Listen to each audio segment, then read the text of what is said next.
Hello, everybody. Welcome back to Anime Church.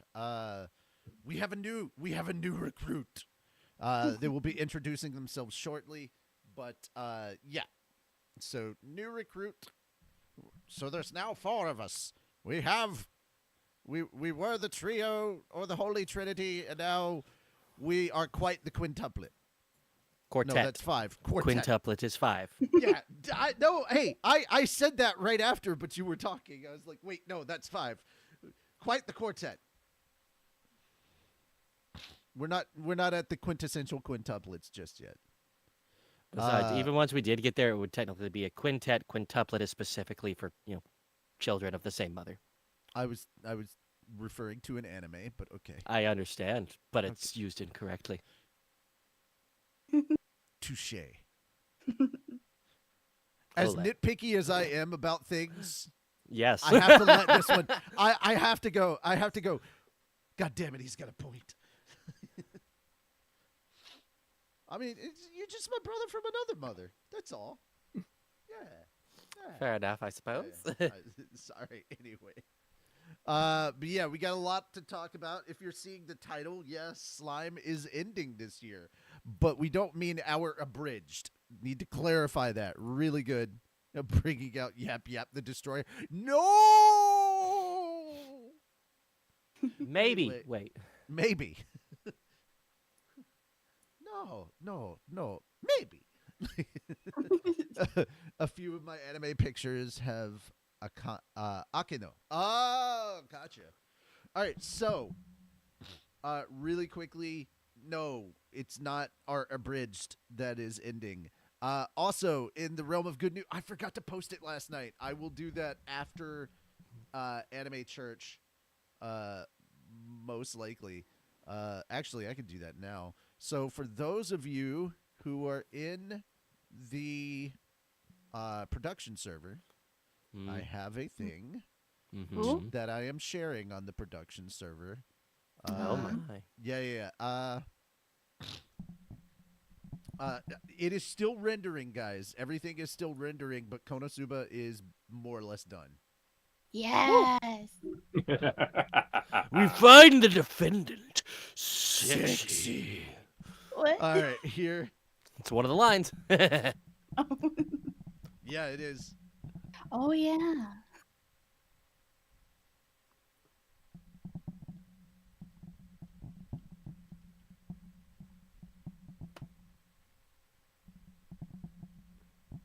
Okay, so there is a preview that goes up on the production server. I want to do this right now while we're streaming because it's a good way to plug our Patreon. If you would like to join the production server, the top 3 tiers on our Patreon get access to the server. Get limited access to the server. You don't see everything that we're doing. Also, here's the thing. By jumping on the server, you agree to specific set of rules that are introduced to you as soon as you join the server. One of those rules being, do not DM anyone in this server without permission. Do not. Don't go randomly adding people either. Like, be respectful of other people's privacy. That's just the general common rules that you would expect if you join that server. Because we do have newly introduced talent to... I almost said VShojo. I'm still thinking about the Amalee thing. To new talent to Fat Dog, and we don't want them to go away because somebody just started reaching out and being like, I'm a big fan. Okay. So, I would say that we have the public server and we have the professional server. If you want to tell them how big of a fan of theirs you are, please make sure to go to their public channels or their Twitch streaming channel or something like that and let them know there. This is not the place to do this. I'm saying this to get ahead or in advance of a potential thing like this. Nothing like that has happened. All of our talent has been unbelievably kind to us, and they've been nothing but sweet. And yeah, it's great. You're going to hear many of them in upcoming episodes of Solo Leveling, and You'll hear a lot of them in Konosuba, and there'll be a lot of stuff that I can say thanks about. That being said, yeah, Konosuba should be up on the production server later today, which means Woo! it will be jumping. If you are a patron, doesn't matter what tier you're at. If you are one of our patrons, it will be jumping up on the Patreon hopefully tomorrow. I have to get the final version of the end credits put together, and then once we have all of that, we'll be good to go. And then I have to assemble the YouTube version, and then we have to assemble the Fat Dog Avengers, as it were, in order to fight the Damn it. evil known as CP Wright. Mm. I was gonna try to make that joke. You were gonna say that joke? Yes. The It's Fat like, Dog then we gotta get Avengers- the Avengers. the Fat Dog Avengers to fight against CP Wright, or more specifically to fight the YouTube bot system. That's more or less what's happening. But anyway, so yeah, we'll have that. Konosuba is a 30-minute episode, guys.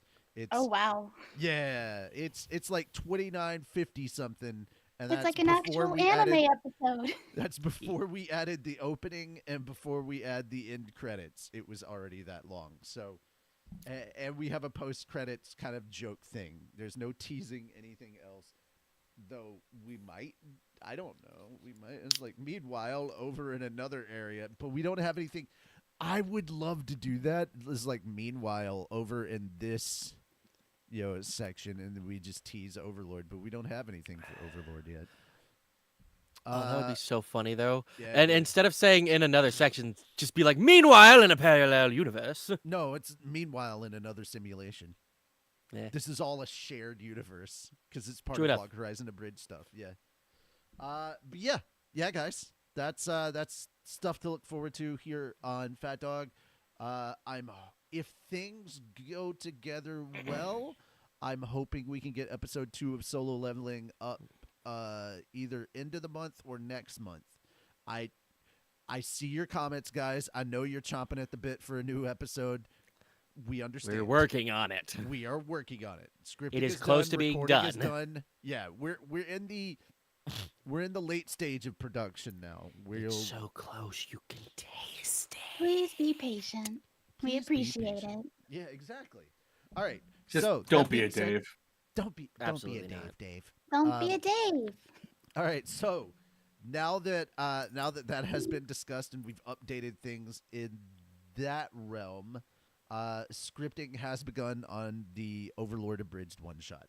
So there's your update on that. What else do we have that I can talk about? Anything going on with Sonic's projects or Shield Hero or? Toradora. I think Toradora's in the editing stage. I don't fully know what the next episode of. I don't remember the current status of the next Toradora. You know what? From now on, I'm just going to start reaching out to people on Saturday night so I can just have all this information available to me when we start Anime Church. That'd be a good idea. Much easier. Please just let me know where we're at. So, obviously, if you're a patron, you can see it anytime. Be a Dave praise menu. How dare Actually, you. don't we have a progress thing set up like a We do. freaking? Yeah, we do. Yeah, it's an Excel sheet. Do they not update that? They do. They do. They do. The problem is that we typically I forget about that. Also, I don't remember where the link for that is, so that's a thing. Lucky for you, Tony has. I it. have it Oh, bookmarked. Oh, good. Hey, good man. Good for you. All right. I will send that to you. But yeah, okay, cool. Or I could just have you read it. It's just like outside of the stuff I'm working on, Fenris, what's going on? but also the update thing is a Patreon only thing, so maybe I shouldn't tell everybody where the stages of everything else are at.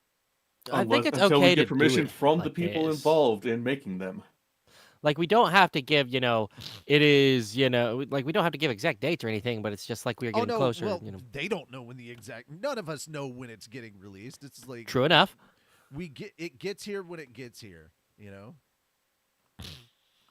Like when it's ready, it'll be ready.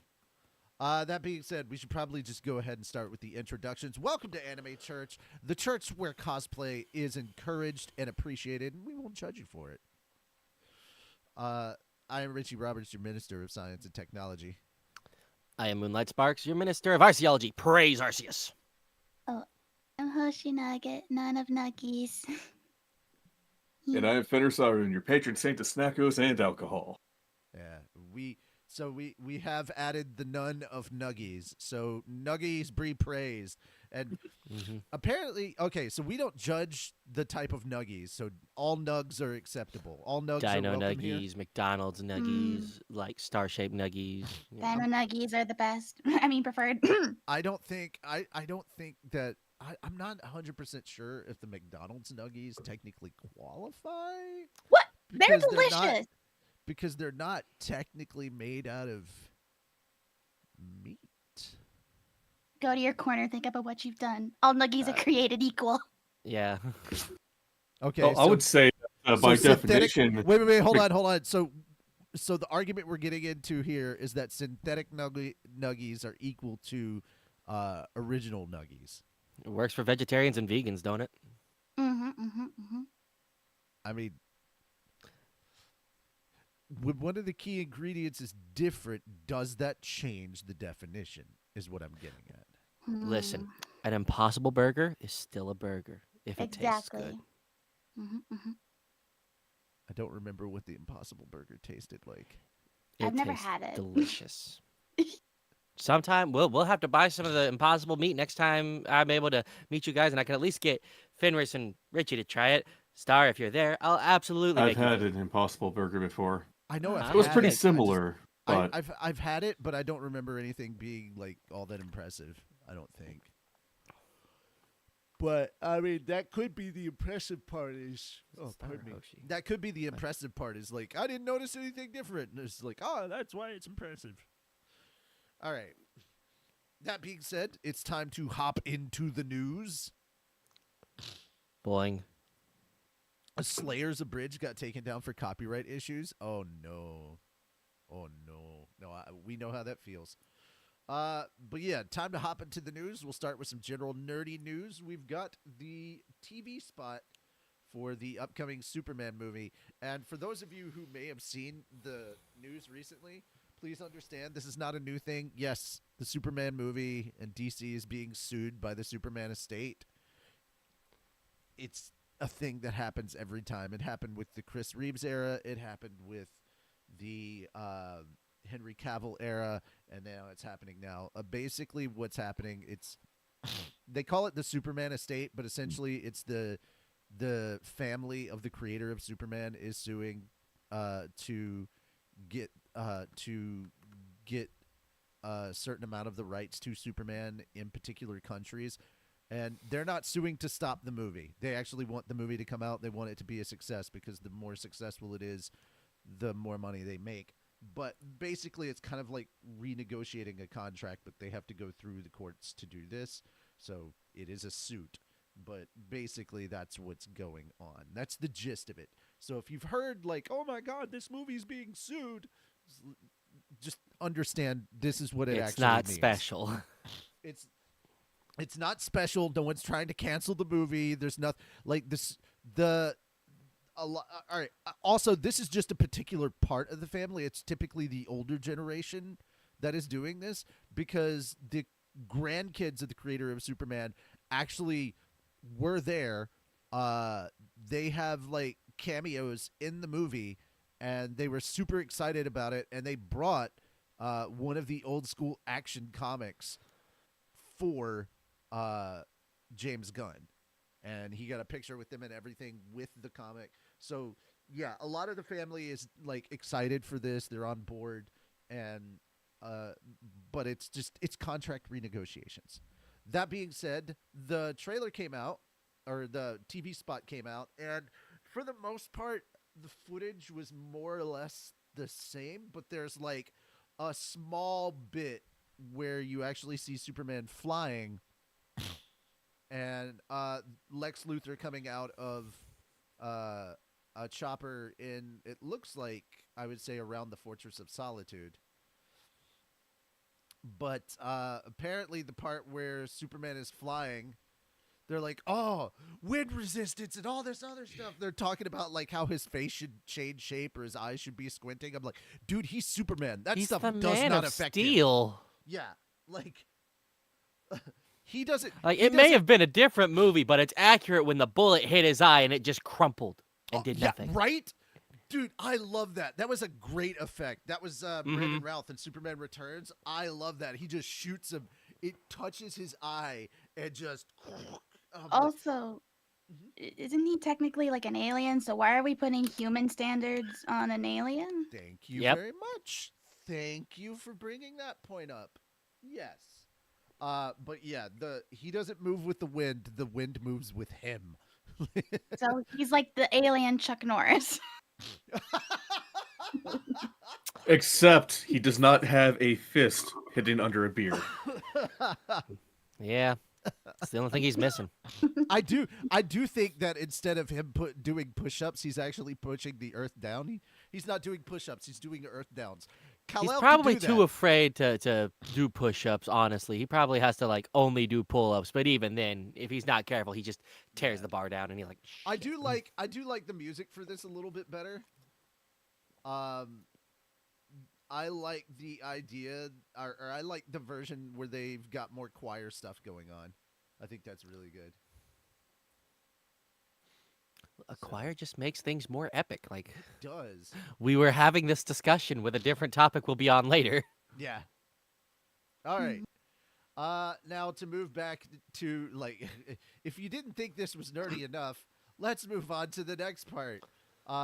We've been talking about this all week. Amalee, who we are big fans of, if you can't tell from like every opening that we've had for most of our abridged actually being from them, she joined VShojo. And yeah, that was an interesting event, and now she's being caught up on all the she's doing all of the typical new VShojo member things, like being the next person to react to the Kason video. And I love how she watched it and she's like, I have no idea what's actually going on in the video because there's just too many people censoring stuff. So she has no idea what the video's about. But yeah, Ama joined VShojo, and it turns out that she was in talks to join them for a while. This, to clarify, this has nothing to do with the auditions that VShojo held. This is outside of that. This is separate from that. But yeah, she was in talks to join them around the time that Giga joined. So, yeah. I think it would have been better if they'd led with that. Like, this is not, because a lot of people were confused, but Yeah. it is what it is. All right, now that we've introduced this, let's hand the reins over to our special correspondent, our head of VTuber relations. That is a real title, by the way. That's a real title in Fat Dog. Head of VTuber relations, Fenris. Yeah, a title that was just thrust upon me at the end of December. You're welcome. I believe in you. Fight dog. Dude, the amount of stuff that you have managed to get us for just the month of January, as far as like newly added talent. I'd let you manage me. Well then. What? Don't worry. That was all right. Look, chat, What? calm down, chat. You can't say What? things like that. Chat is What? We're a bunch of degenerates here. Yeah. What's chat, the You gotta be about careful with that? certain wording. what's degenerate? I Okay, don't get it. I will tell. All right, Hoshi, I will quickly explain because you're a good bean. So if you said it, I'd let him manage me like that. I'd let you manage me. You just said Well- it kind of like that. And but what if it was changed to I'd let you manage me? Wait, no, like that. There it is. Exactly. Yeah, they understand. Yeah, that's why we were Yeah, like, you chat gotta- behave. Chat behave. That is not what they meant. You know what I mean? Yeah, God. We do. It doesn't do. matter if we do. It's what the It's chat what chat thinks. will do. Chat, Chat, don't And then be we have to sit here dirty. and be like, no. Don't be dirty. Be Don't wholesome. lewd the nun. Don't Be lewd the sweet. nuggies. I'll give you chicken nuggies. Praise be. Dino nuggies. Praise be to Nuggies. I can agree Praise to be this. to the nugs. Mhm. All They need to right. make Pokemon Nuggies. Just saying.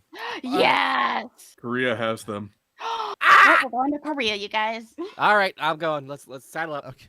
I mean, Japan's not far. We should, yeah. Let's just move to I mean, Korea. I think it's only a couple-hour boat ride between Japan and South Korea. Yeah. Mm. Korea's actually more south than a lot of Japan. I don't know why, but I had this idea in my head that that Korea is north of like Japan. I'm like, no, Japan stretches way further north than Korea does. Yes, it does. Yes, it does. All right. That being said, let's continue. What topic were we on? Amalee. Oh, okay. Why were you handing this over to me? Because like VTuber you're more in relations. the weeds of VTubing than I am. In this situation, I found out through her server like an hour or two before the public knew. Okay, so here's see what I'm saying? I didn't find out about it until you said something about it. And like the trailer was already released and stuff. You're like, oh, I'm gonna join VShojo. And I'm like, oh. Yeah, I cool. found out before the trailer was See, released. told I didn't you. even know there was a trailer until you told me. See. But But also nice. yeah, see, I'm not in the server. So you're already like one over me. Yeah. But yeah, so the only bit that I can really add is I think it was about a year and a half that they were in talks with trying to transition her from an indie to VShojo. That's all the extra information I have on it. Okay. I just didn't know if you had any insight from like how the community was reacting. Spider, no. You did not walk in on Dirty Talk. You walked in on us. You walked in on us clarifying that it wasn't dirty talk. That's what you. That's what. There is happened. no mud here. We are all innocent beings here. There. No, I wouldn't go that I far. wouldn't. Mm, No, we're all innocent beings here. I can't agree to that. I'm sorry. But okay, Spider. There is no war in Ba Sing Se. I am Julie. No, you're There not. is no beauty time All in right, you chat. wanted to talk about this, Moon. I'm Yes, giving yes, you the yes, next one. yes. Ha, ha, ha, ha. Oh, this makes me so fucking excited. I love Lego. that. Like that's just great. Yeah, I love Lego, and with One Piece, I'm getting into the Egghead Island arc, so this is something that excites me greatly. And here's something fun to think about: what if they make a Lego One Piece video game? I would play the shit out of that. Yeah. Exactly, Especially if because it's it would co-op, work because so well. especially if it's co-op, like you could Like play with every others. Lego game is. like Mhm. like literally you because think about how many crew members there are just in the Straw Hats. Oh yeah, it would be so much fun. Oh, so let me actually read this. The Lego Group, Netflix, and Tomorrow Studios are building up something big with last year's Netflix hit One Piece. The companies announced on January 23rd that the live-action series of Eiichiro Oda's One Piece manga is getting an official Lego set. The official English channel for the franchise streamed a teaser video, and it's just you see it on screen. It's the stretchy hand coming in, grabbing the hat, and yanking it up. That's the That's all only you thing need. that's the only thing that feels off. Like I'm like, oh, One Piece Lego. I'm expecting to hear themes from the One Piece anime, and I'm hearing the live action theme, and I'm like, oh yeah, it's the technically made Netflix for the live version. action. Yeah. But that even throws me with off. that, the only difference we're gonna have with that is like we're going to get sets that would technically be earlier than what we would get from the anime. So, for instance, we're gonna have sets that Dude, we're getting include season Garp. 2 of One Piece this year. I know, it's great. It's wonderful. That's Anyways, there are multiple Lego sets planned, and they will feature the Straw Hat crew in minifigure form. How they recreate Luffy's iconic stretchy rubber body is up in the skies. There will be sets from the East Blue arc, which the live-action series' first season largely covers. The companies did not specifically list what will be in the sets, but hopefully they will include a large amount of Lego and not just one piece. Pause for laughter. Oh wait, and not just one piece. Yeah. Yeah. They're like, how are they gonna make it stretchy? I was like, dude, we have the technology. You ever heard of Stretch Armstrong? Which I'm still surprised and disappointed I have not found a Luffy version of that. Right? Yeah. Even still, more likely what's probably going to end up happening is it'll be like interchangeable pieces because a lot of Lego, it's not necessarily interactively everything in some cases. So with this, it would be like an exchangeable arm or something. That's my guess. I need to actually sit down and watch One Piece. It's gonna be a while. You'll Oh. be sitting for a long time. There's over 1,000 episodes. Oh, Funny I'm enough, gonna though- be real with you. There is a company that is remaking the entire, like just starting from the start Yeah. and remaking it, fixing a whole bunch of pacing issues and stuff that the original had. Oh, So kind of like what you they did might, with the One Fruit Piece. Basket. yes, Yeah. and the so One you might Piece, be yeah. better off waiting for that a little bit. I'm I don't know happy when you it's coming out, mentioned though. that. I'm happy you mentioned that. By the way, shameless plug. Shout out right now. Moon will be reacting to the 2019 Fruits Basket here on our Twitch channel on Wednesday. You Starting at recently- 6 p.m. and you just recently finished up the 2001 Fruits Basket over on our Discord cried. watch-alongs. Yeah. I cried a lot. You think you cried? You think you cried at that? There's more. There's way more tears to be shed as we continue through the story. But yeah, I don't wanna. That's a lot of hydration. Yeah, it is. There's a reason I wasn't watching it all. I was like, nah, I need my stay in there. Daddy needs you. To my tears. But yeah, Yep. that's where we're at. Legal and fixed pacing. Oh, is this a legal cut? Yes, it's an official project being worked on by a different animation studio. Yes, This 'cause is if not you Tokyo. watch the original or a couple of the original episodes from '99, you will notice a huge animation difference because it's Oh, all yeah. hand drawn back then. Well, there's also It's an animation difference. Then like a lot of things just happen slower. They take so long for some things for some fucking reason. Like Syrup Village took forever. And it didn't need to, especially because the guy had super speed. Yep. Anyways. Yeah. So that's pretty much it. I went ahead and read through most of this, and it's mostly just talking about season 2 of the live action, which we already know is coming, reported to come out this year. So it'd be like DBZ but better. DBZ Kai. DBZ but better. Kai, yeah. Gotcha. No, well, yeah, DBZ Kai but better, aka Dragon Ball Z abridged. Pretty much. Yeah. All right. More on to the information about the next. collection. There's still more. I know. more information. No, I covered this. I said that I read ahead, and it was mostly just there's no more information about the sets yet. They're gonna clarify that later in the future. Okay. Yeah, I read ahead. You're getting the next story too, Fair enough. archaeologist. I just didn't know what the rest of that shit said. It's over there. Anyways. Okay. Nintendo's e-store in Japan will stop accepting credit cards issued overseas. PayPal accounts opened overseas in March.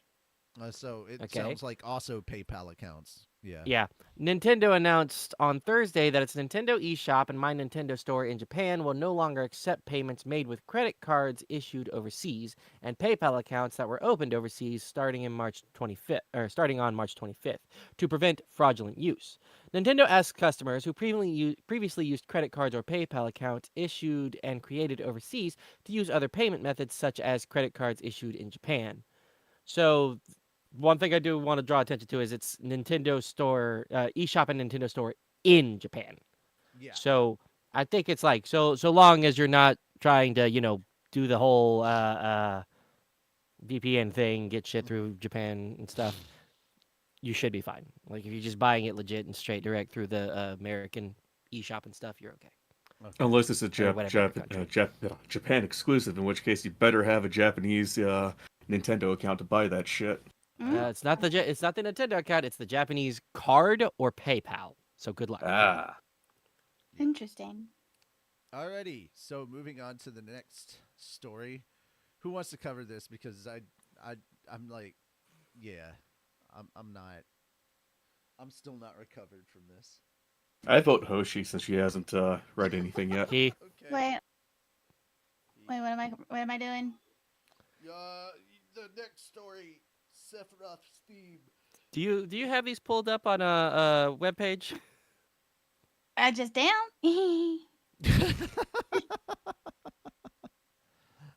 Just go looking into the Okay. go looking into the anime church topics and you'll find them. So I'm doing the Sephiroth. Is that how you Yeah, the pronounce it? Sephiroth one. Yep.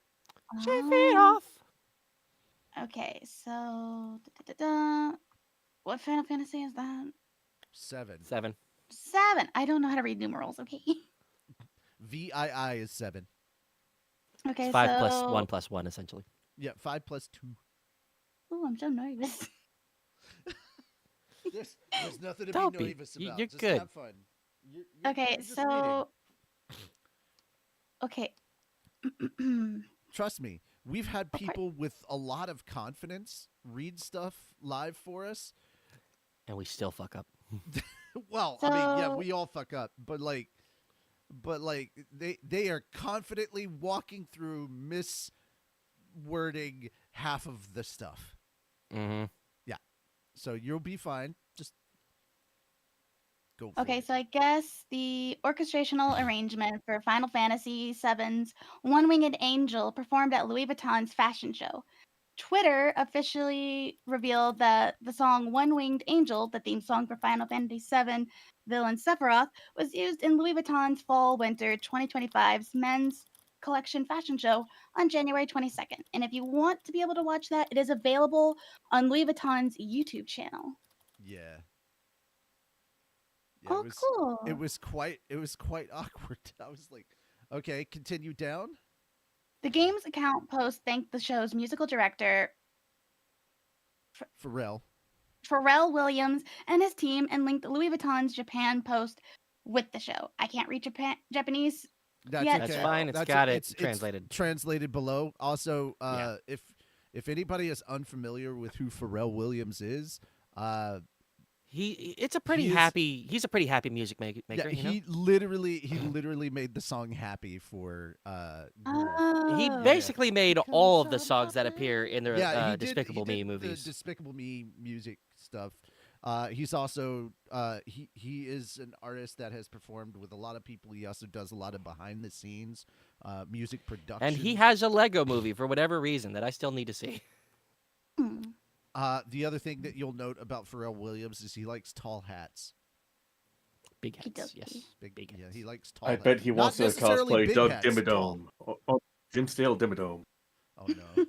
Anyhow, Doug Dimmadome? Or the Dividale Dimmadome? so let's continue. So it played as the opening piece. Good. Oh no, read the translated part right above it. The one Wait. winged angel appears. Oh, One Winged Angel appears at the Louis Vuitton Fall Winter 2025 men's collection fashion show. Thank you to musical director Pharrell Williams and his team. Yep. So that's the good thing. That's one of the good things about ANN is especially because they have to report on a lot of Japanese content stuff, from yeah. Japan. So if it's Mhm. posted on Twitter, also thank you for calling it Twitter. We don't. Yeah. We'll call we it didn't the even- other thing. Yeah. None No of us. one should call it No X. one should. It is not. No one wants to think about someone's ex. Anyway. Mhm. The important part here is that they usually translate Japanese tweets or posts and stuff. So thank you to the translators working over at Anime News Network for that one. Please continue. Okay. The piece part. Mhm. All right. The piece is a shorter version of the song at about 5 minutes as opposed to just over 7, and it was arranged by Thomas Russell. Close enough. Sure. I Yeah. can't. The show also features the songs Bad Influence by 17, Timeless by The Weeknd featuring Playboy, and LV Bag by Son Toliver and J Hope. Yeah, the it's just really, really funny in a way, or weird, however you want to put it. That you go from One Winged Angel, performed by a live orchestra, by the way, and then you go to like more contemporary pop, hip hop kind of stuff, and I'm like, huh. Now, we were talking about this quite a bit before the show, and Moon, you brought up a really funny point. I think you should share your thought with the audience because that was great. Yeah, so if Richie, if you just kind of play a bit and just get to where you can kind of see what I'm going to talk about. So everyone knows, One Winged Angel. It appears in Kingdom Hearts, right? I had a feeling that maybe Pharrell Williams got the idea to do One Winged Angel because the size of these people's shoes made him think of Sora. Because look at these things. They're fucking massive. You get like 2 or 3 of them that are normal size, but then some of them that are just so bulky. See, that one's fine. You got the round shoes. Oh, yeah. Yeah, It's there. like... Of course, that could have just been the fisheye lens. I don't know. No, because like once you see it in the other view, they're fucking huge. Let's see. I know one of the earlier ones, or some of the earlier ones, definitely had the big ass honking shoes. Okay. There's one. Yeah. Those shoes don't go with that outfit to begin with. Those look like Really halfway army combat boots. Yeah. With shorts. And I'm like, my guy. So that is the only theory I have to why Pharrell was like, you know what? We just need to score this with Actually, One Winged Angel. Why can't it just be that, music people like other music things, And I'm okay with that too. Yeah. I would absolutely like if he just said, you know what, we're gonna play One Winged Angel because I have the power to do so. I'd sit here and be like, that's okay. That is okay. I never understood fashion shows to begin with because nobody ever really wears what I they're. I don't think anyone does. So it's like, why? I I don't. think the point is you're not supposed to. All right. Mm. Moving on. All right. So, All right. Ferris, you posted this one. This is a topic. All right. This is a topic that after reading it, we're going to have a discussion about, honestly. Yes. Yeah. Yes. So, Here we all go. right, kids, story time. Oh. An investigation into problematic conduct within the anime industry has been launched by the Japan Fair Trade Commission, with veterans eyeing it as an opportunity for important change. Via IT Media News, the JFTC launched an investigation into any problematic transactions between anime and film production companies and staff within those industries. The JFTC has opened a form for anyone to provide information, which can be filled out anonymously. The JFTC's examples of problematic conduct in the anime industry include cases where there was no contract or order form to procure work from a staff member, or where the production company unilaterally imposed an extremely low price on you, where the order was canceled without reason, where you were asked to do unreasonable retakes, redoing things, without compensation, or where an unreasonable schedule was imposed on you. The JFTC is seeking information from those currently or formerly have worked in the anime industry as freelancers, production company employees, employees at other companies within the anime industry and elsewhere. Examples of issues that staff can raise include compensation, abuse of rights, contract abuses, matters outside contracted work, matters related to transaction negotiations, and industry problems more generally. It seems the potential names of perpetrators, evidence, how the problematic behavior was discovered, and witnesses. That seeks. I am way too sober for this. The anime industry is rife with allegations of problematic behavior.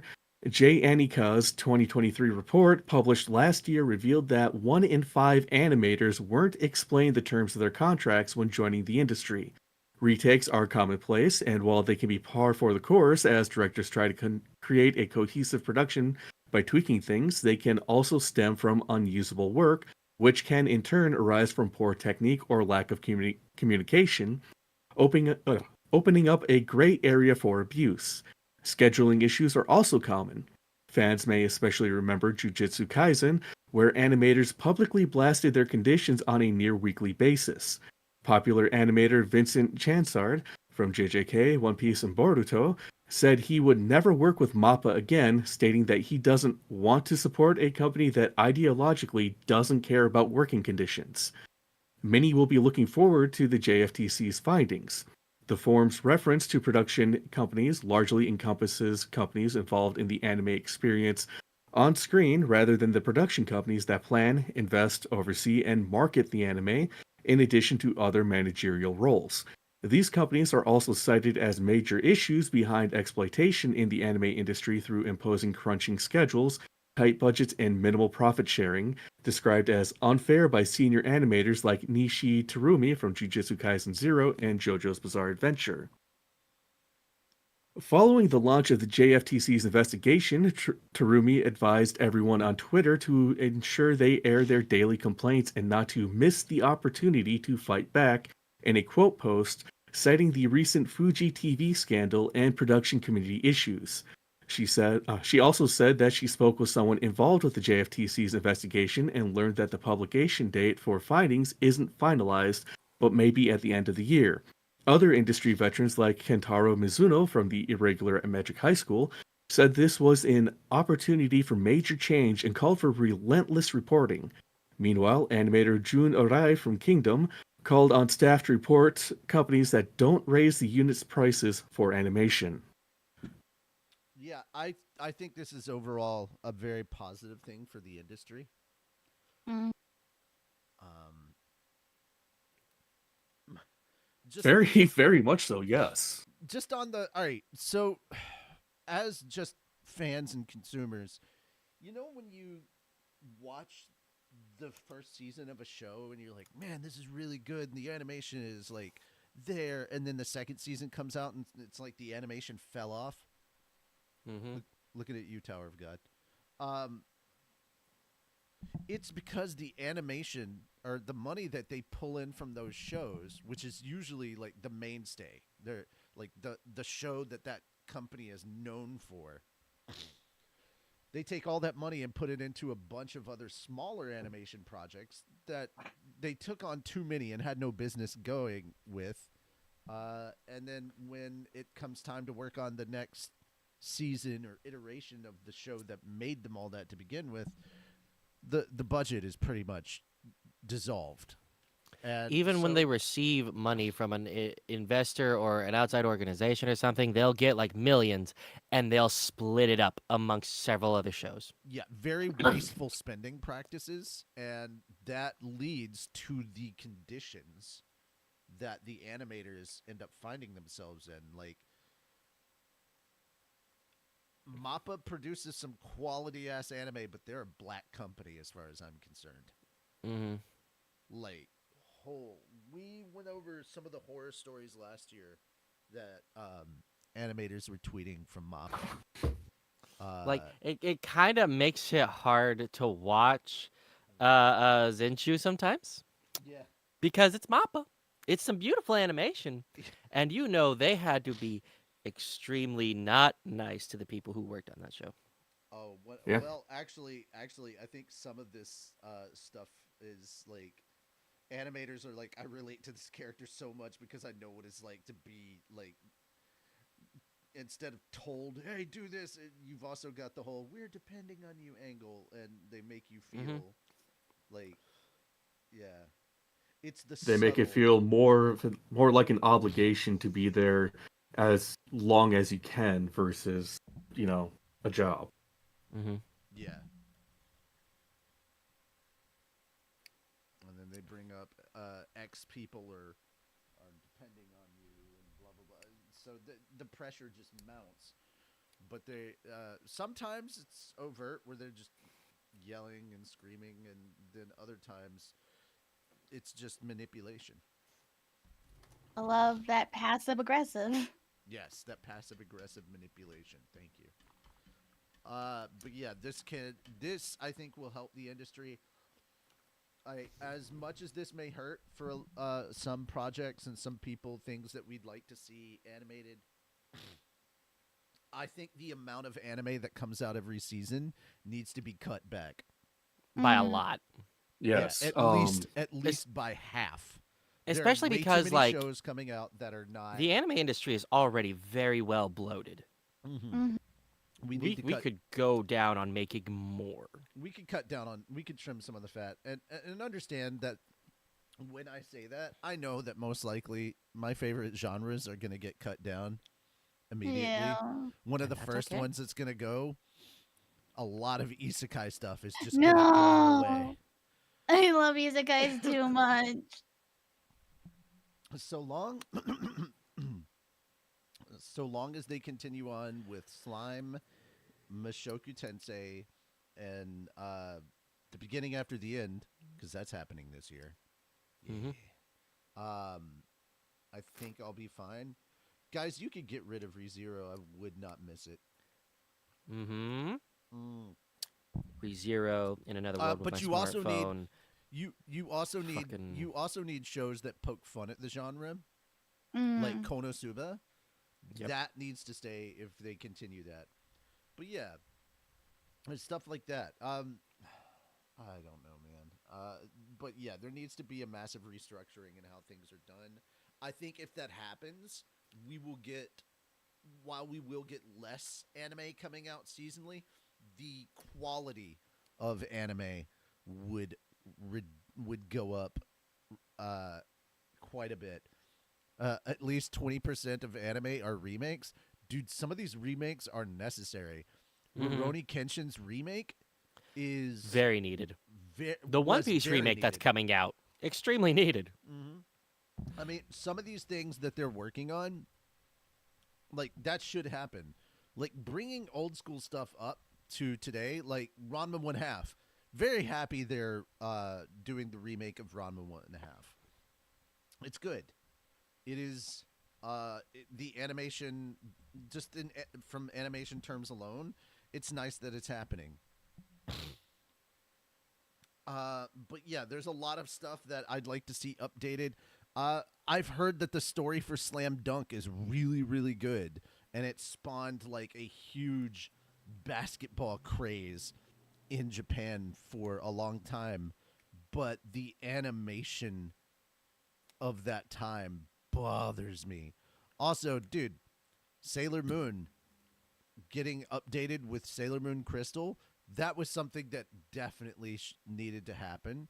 It's just getting updated to today's more modern standards. I get that.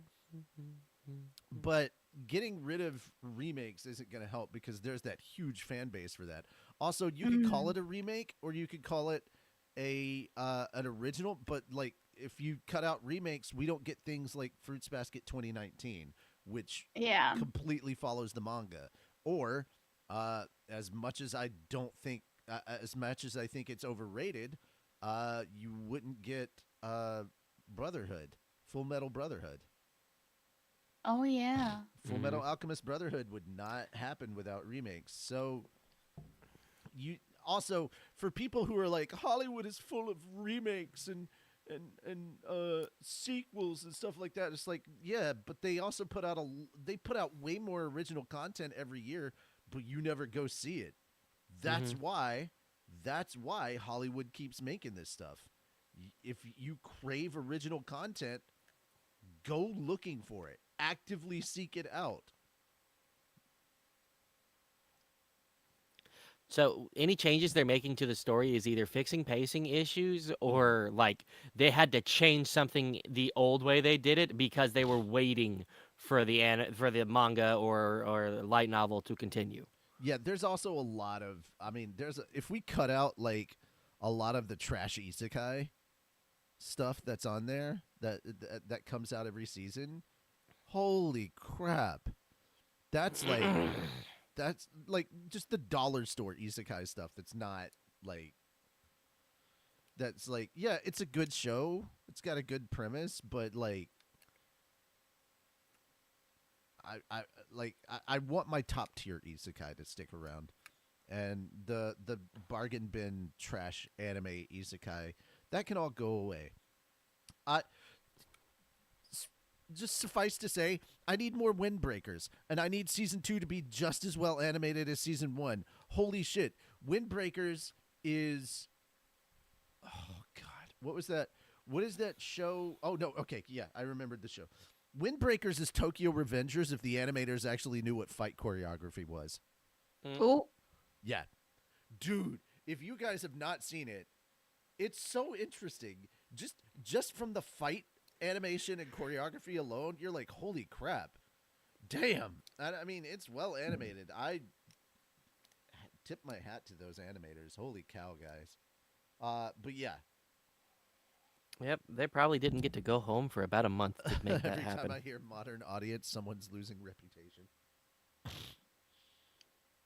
All right. So that being said, do we have any more things to discuss on this particular topic before we move on? No, Don't I think so. don't. I mean, we're all in agreement on this, so it's kind of a little like having a discussion with one another is when we're all in agreement. I'll tell you one thing I don't necessarily like. Using the crying Luffy and Nami makes it seem like this is supposed to be a bad thing for the picture of this. Oh, For the So I'm banner. like, yeah. for the banner. I think I like the one where it's Naruto looking at the empty frog wallet. Hmm. Yeah. Because yeah, that must be what it's like to be an animator. Yeah, because not having any fucking money. This right here, just yeah, it gives off a different vibe, as if like they're crybabies or something, and it's like, no, stop. This was not the image to use. Yeah. All right, Fenris, let's do our update on KyoAni. The Osaka High Court announced that Shinji Aoba, the suspect of the arson murder case that killed 36 people and wounded 32 others at Kyoto Animation, has withdrawn the appeal to his death sentence on Monday. With the withdrawal of the appeal, the trial has ended and Aoba's death sentence is finalized. The Kyoto District Court handed down a guilty verdict to Aoba on January 25th, 2024. The defense representing Aoba filed an appeal to the ruling the following day. The prosecutors for the case announced their intent to seek the death penalty for Aoba in December 2023, while the defense's main argument focused on a reduced sentence or acquittal, arguing that Aoba was not in a sound mental state during his attack. One of the trials focused on hearing arguments on this matter, but the judge deemed Aoba criminally liable. The Kyoto District Court started the main trial for the arson murder case in September 2023, with pre-trial proceedings starting in May 2023. The court had 32 total hearings. On July 18th, 2020, that's unfortunately the backstory on the entire attack. Yeah. So guys, if you don't know, this nut job set the Kyoto Animation Studio Building 1 on fire. And 70 people were inside the building at the time. But yeah, as you guys heard, there are 32 people who were who unfortunately their lives were snuffed out in this fire, and many others who were injured. And yeah, the guy responsible got the death penalty. And yeah, I'm sorry. I have no remorse for this dude. We didn't start the fire. It's about the only joke I can make was we didn't start the fire. Well, in response to what Oathkeeper said, no, I don't think he'll be hanging out, but they might try to inject some sense into him. Well, there we go, guys. So let's move away from this somber news. Okay. Here's the one that probably threw people off if you just saw the title of this stream. Fuse wants to end That Time I Got Reincarnated as a Slime novels this year. The afterword for the 22nd volume of author Fuse and artist Mitz Vaz, That Time I Got Reincarnated as a Slime, light novel series revealed on Thursday that Fuse would like to end the novel series sometime this year. Fuse originally planned to end the story with the 22nd volume, which is what I thought was happening. So imagine my surprise when I find out there's a 23rd that's going to get worked on. But explained in the afterword that he had other scenarios he decided to write and that he decided to do it on the encouragement of his editor. Fuse added in a blog post on the Shosetsuka ni Naro website on Thursday that he might be able to end it in the next volume, but he said he cannot make any guarantees.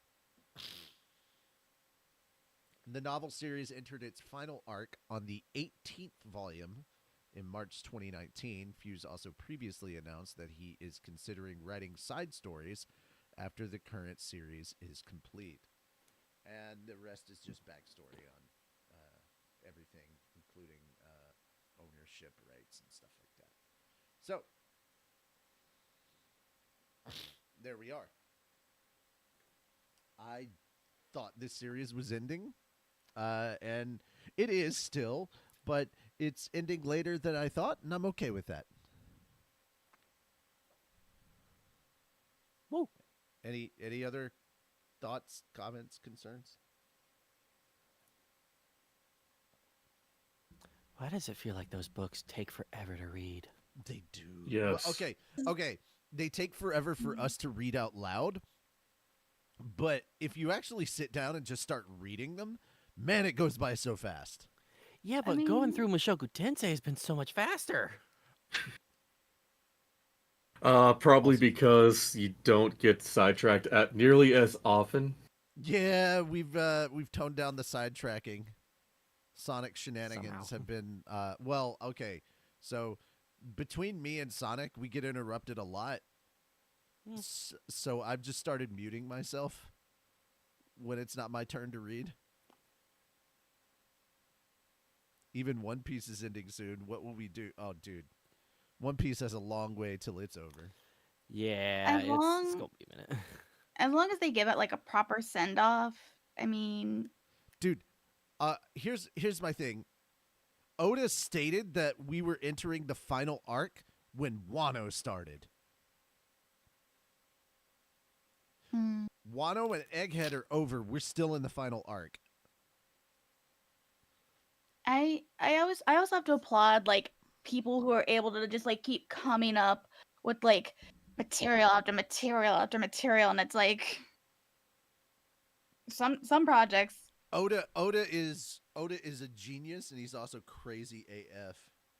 Mm. You wanna see an actual representation of like Oda, Vegapunk. But I mean, on the flip side of that, also like you have to be careful because yes, you have all this material, but after a while, it might feel like it drags on, and it's like, why don't you just, you had a good That's thing. been the crazy part about Oda. Like it just still seems fresh. Like this world, he makes this world feel like it's breathing and living, and the more we learn about it, the more that just seems to be expanded upon. It's crazy. Remind me to show you an AMV. Oh, dude, with the knowledge that you have now, Moon, watching this AMV would have more impact for you. But it's literally just it's called The Breathtaking World of One Piece, and it's literally just showing like locations and stuff. Oh yeah. It's insane. And just that video makes the world of One Piece seem huge and alive and breathtaking, and like it's a big living breathing world that is just constantly moving forward. So yeah, it's crazy. Like I'm super surprised that Oda's been able to do that for this long. It's been since '99. Wow.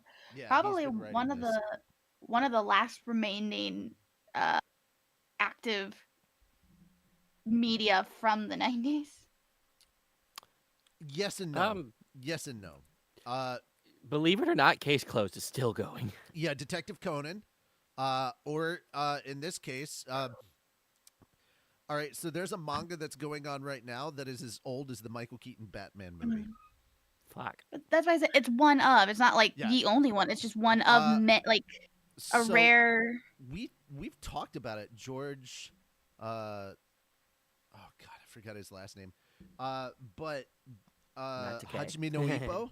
Hajime no Ippo. It started in '89, Oh wow, and it's still going. that's like what 30-ish years, 30 plus. 36. 36 years. Wow, Yeah, Doesn't feel the like only it. reason I know is because my brother was born in '89. my partner was born in '88. There you go. 97. 82. 91. 96. There we go. All right. So yeah, guys. Also, the same year I think relatively the same year the Ninja Turtles came out was '89, if I remember right. Yeah. Are we all just gonna start saying what year we were born? Because now Spider's saying '95 in chat. Turtle power. That's great. Yeah, man. But yeah, there's like One Piece, like it seems so freaking huge, and it really is. But if you actually condense it down, you take out the filler, you cut out the extended recaps that they do in episodes. Yeah. If you actually cut that down, you'd be under 1,000 easily. I'd be surprised if we were cracking 900. Like I there's a started lot I of- started watching it kind of early-ish last year. Mhm, I think it was in like maybe March. mhm. And I'm now getting to Egghead Island. Yep, It still you're almost takes caught up. time, but Oh, it's yeah. not impossible. Yeah, and there are filler arcs that you just straight out skip, except for G8. You never skip G8. My sister accidentally skipped G8, and I'm sitting there like, at some point, just go back and watch it. It's a good time. It's a good time. No, you make her go watch G8 now. No, because that's gonna have the opposite effect. I don't care. She needs to watch G8. You should care if you want her to continue watching it.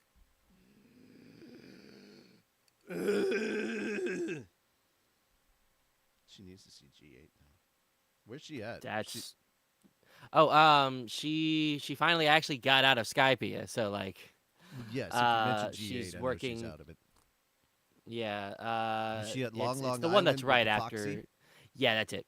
She's doing Long with Rain, the Long Foxy Island. The Foxy Pirate arc. Gotcha. Yeah, which And, but then I both next- love and hate that arc Yeah, because yeah, it yeah. feels like it should be filler, but it's not. It's but not. it's so funny. Yeah. Oh yeah. The Afro Luffy. That's the best. Luffy. Afro Luffy. Every time he says split head, and Foxy just goes, "You don't have to keep saying it." Wariatama. I also love how dumb Luffy is. He's like, "You must be Splithead's sister." Like, Why do you have to keep saying that? It doesn't matter if you watch it sub or dub. Do not listen to anyone. The dub is actually really, really good. So yeah. So yeah, it's good. Funimation does a good job with it. Crunchyroll. But, yeah, it was Funimation first, so I'm still. It will enough. always be Funimation in my It will heart. always be Funimation in my heart. Yeah. That being said, so case in point, did you guys know that the voice actor for Zenu, is, like, he's kind of embodying the character now? The Yes. Alex, the voice Yeah. actor for, yeah, because he was like kind of skinny and lanky, and now he's like buff Getting and swole. stuff. Like, yeah, he's not swole. He's just buff. He's got a little bit of buffness to it. So he is going through the stages that Zenu is going through. He's now he is 100 now drip- push-ups, he is 100 now drip sit-ups. Wusung. Yep, plenty of juice. yes, plenty of almost- juice. It almost still is Funimation. Yeah, almost. Mm. But like, yeah. Anyhow, yeah, that's pretty cool. Alex Lee recently did a photo shoot where he was wielding the dual daggers in Nice. a similar pose to Zenu. I thought that was pretty damn cool. So Yeah. All right. So the next thing we're working on is the Turn Moon into Genu project. So this will Hey, make if sure that we someone all wants to pay for exercise. me a whatever it's called, You gym don't. membership, I will You don't. absolutely start going. You I don't just can't afford actually it have to myself. go. You don't have to actually go to a gym to just work out. You can No, just but I work do not out. have space at home. Oh, that that is a thing. That Yeah. because I lived that lifestyle for a long time, but then when I moved to this house, it was like I have no space to actually work out, so I'm fucked. Gotcha. All right, let's get on to the next one. Who wants to cover Demon City?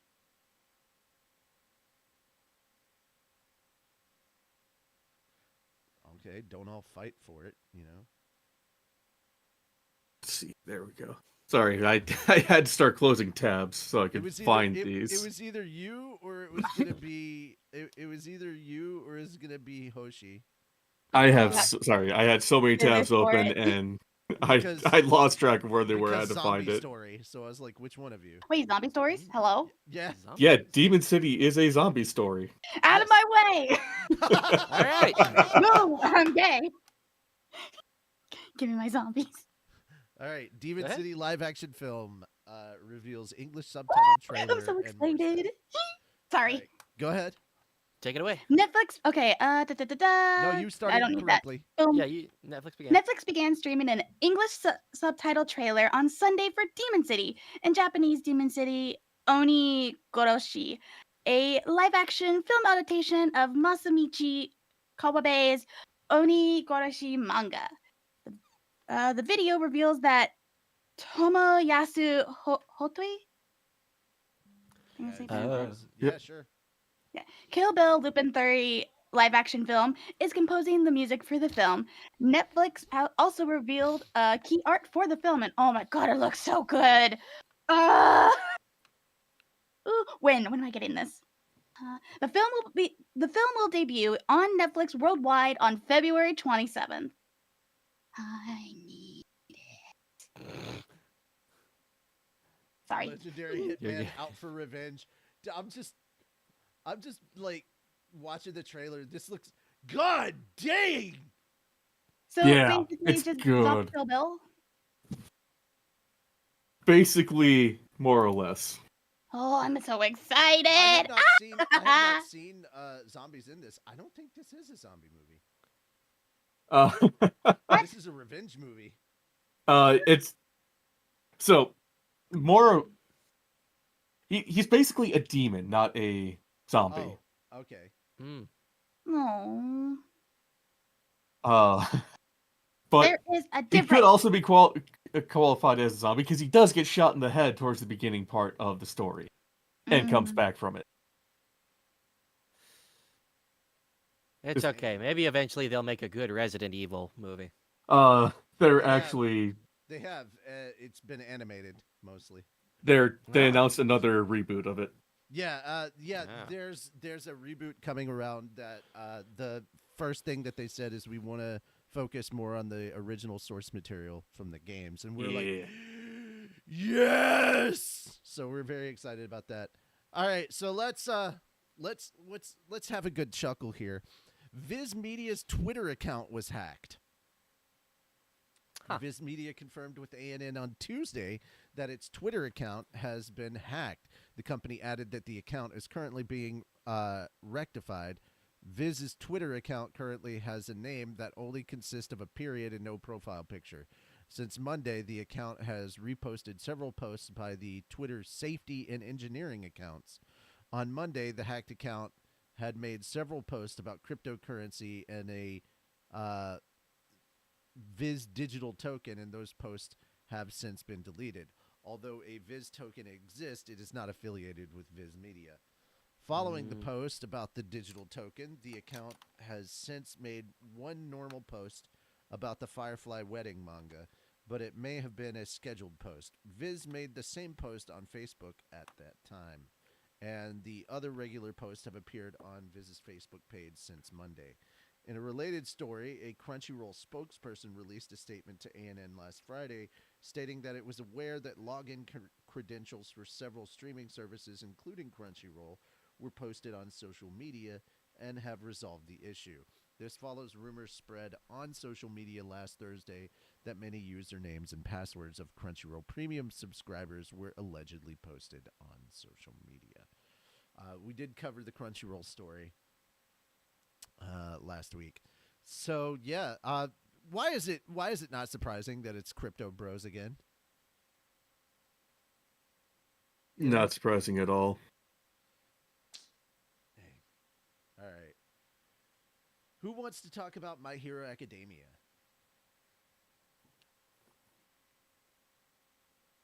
I vote Moon. Okay. All right, then. All right. My Hero Academia Vigilantes anime confirms returning cast from original series.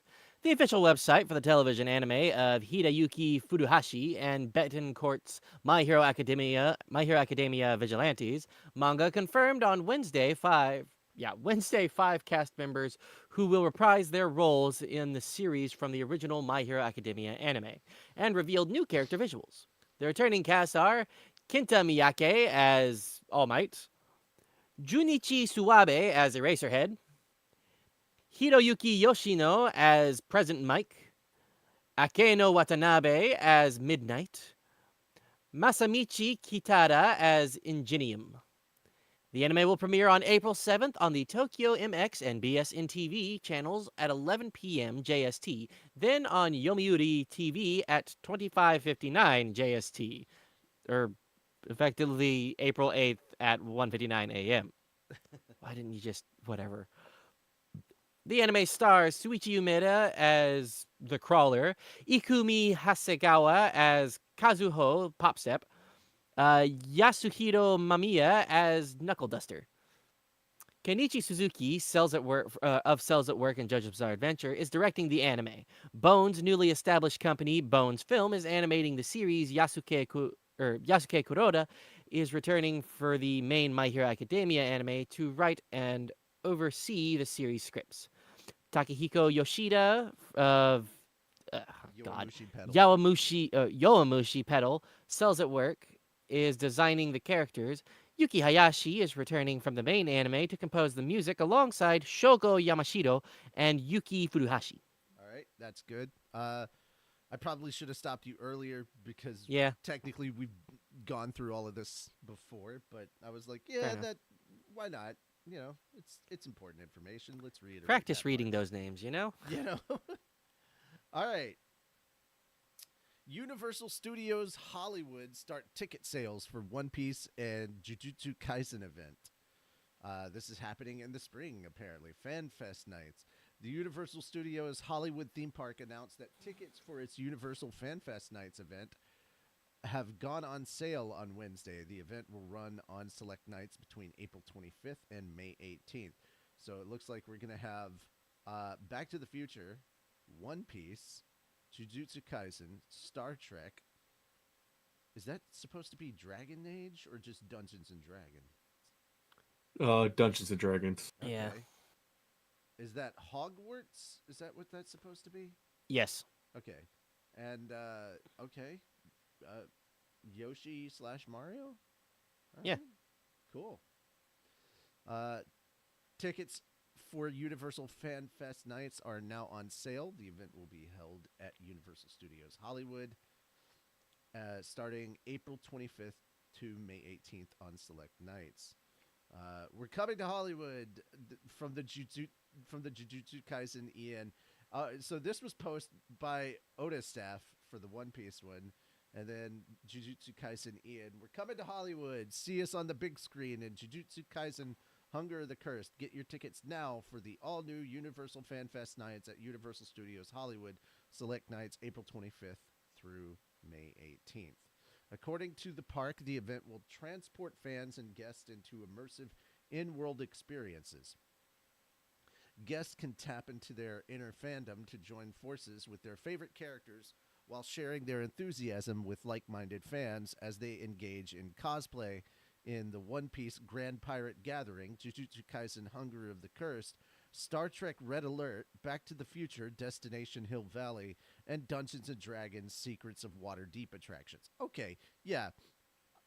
Would have been nice to have that picture showing that stuff after I read this. One Piece fans will meet Luffy and his Straw Hat crew like Zoro, Nami, Usopp, and Sanji, capture all the fun with interactive photo opportunities, and join the ranks of the most wanted pirates with the help of sketch artists in the One Piece Grand Pirate Gather. Oh, dude, yeah. Imagine getting your own bounty poster. That'd be awesome. Yeah. Also, if Luffy doesn't do the G8 pose for his his photos, there is no justice in the world. You remember when he was like sneaking behind that one Marine that was all scared and stuff? And he turns and like starts throwing peace signs at the camera and looking at the guy. Mhm. Yeah, if Luffy doesn't do those poses, there's no justice in the world, because that was great. In turn, Jujutsu Kaisen fans will enjoy a film-based experience of the anime series in the Jujutsu Kaisen Hunger of the Cursed area. Along with the attractions, One Piece and Jujutsu Kaisen fans can enjoy themed dishes made by Universal Studios Hollywood executive chef Julia Thrash, as well as merchandise such as collectibles, apparel, drinkware, and accessories. A report by Jackie Jing previews the food and merchandise.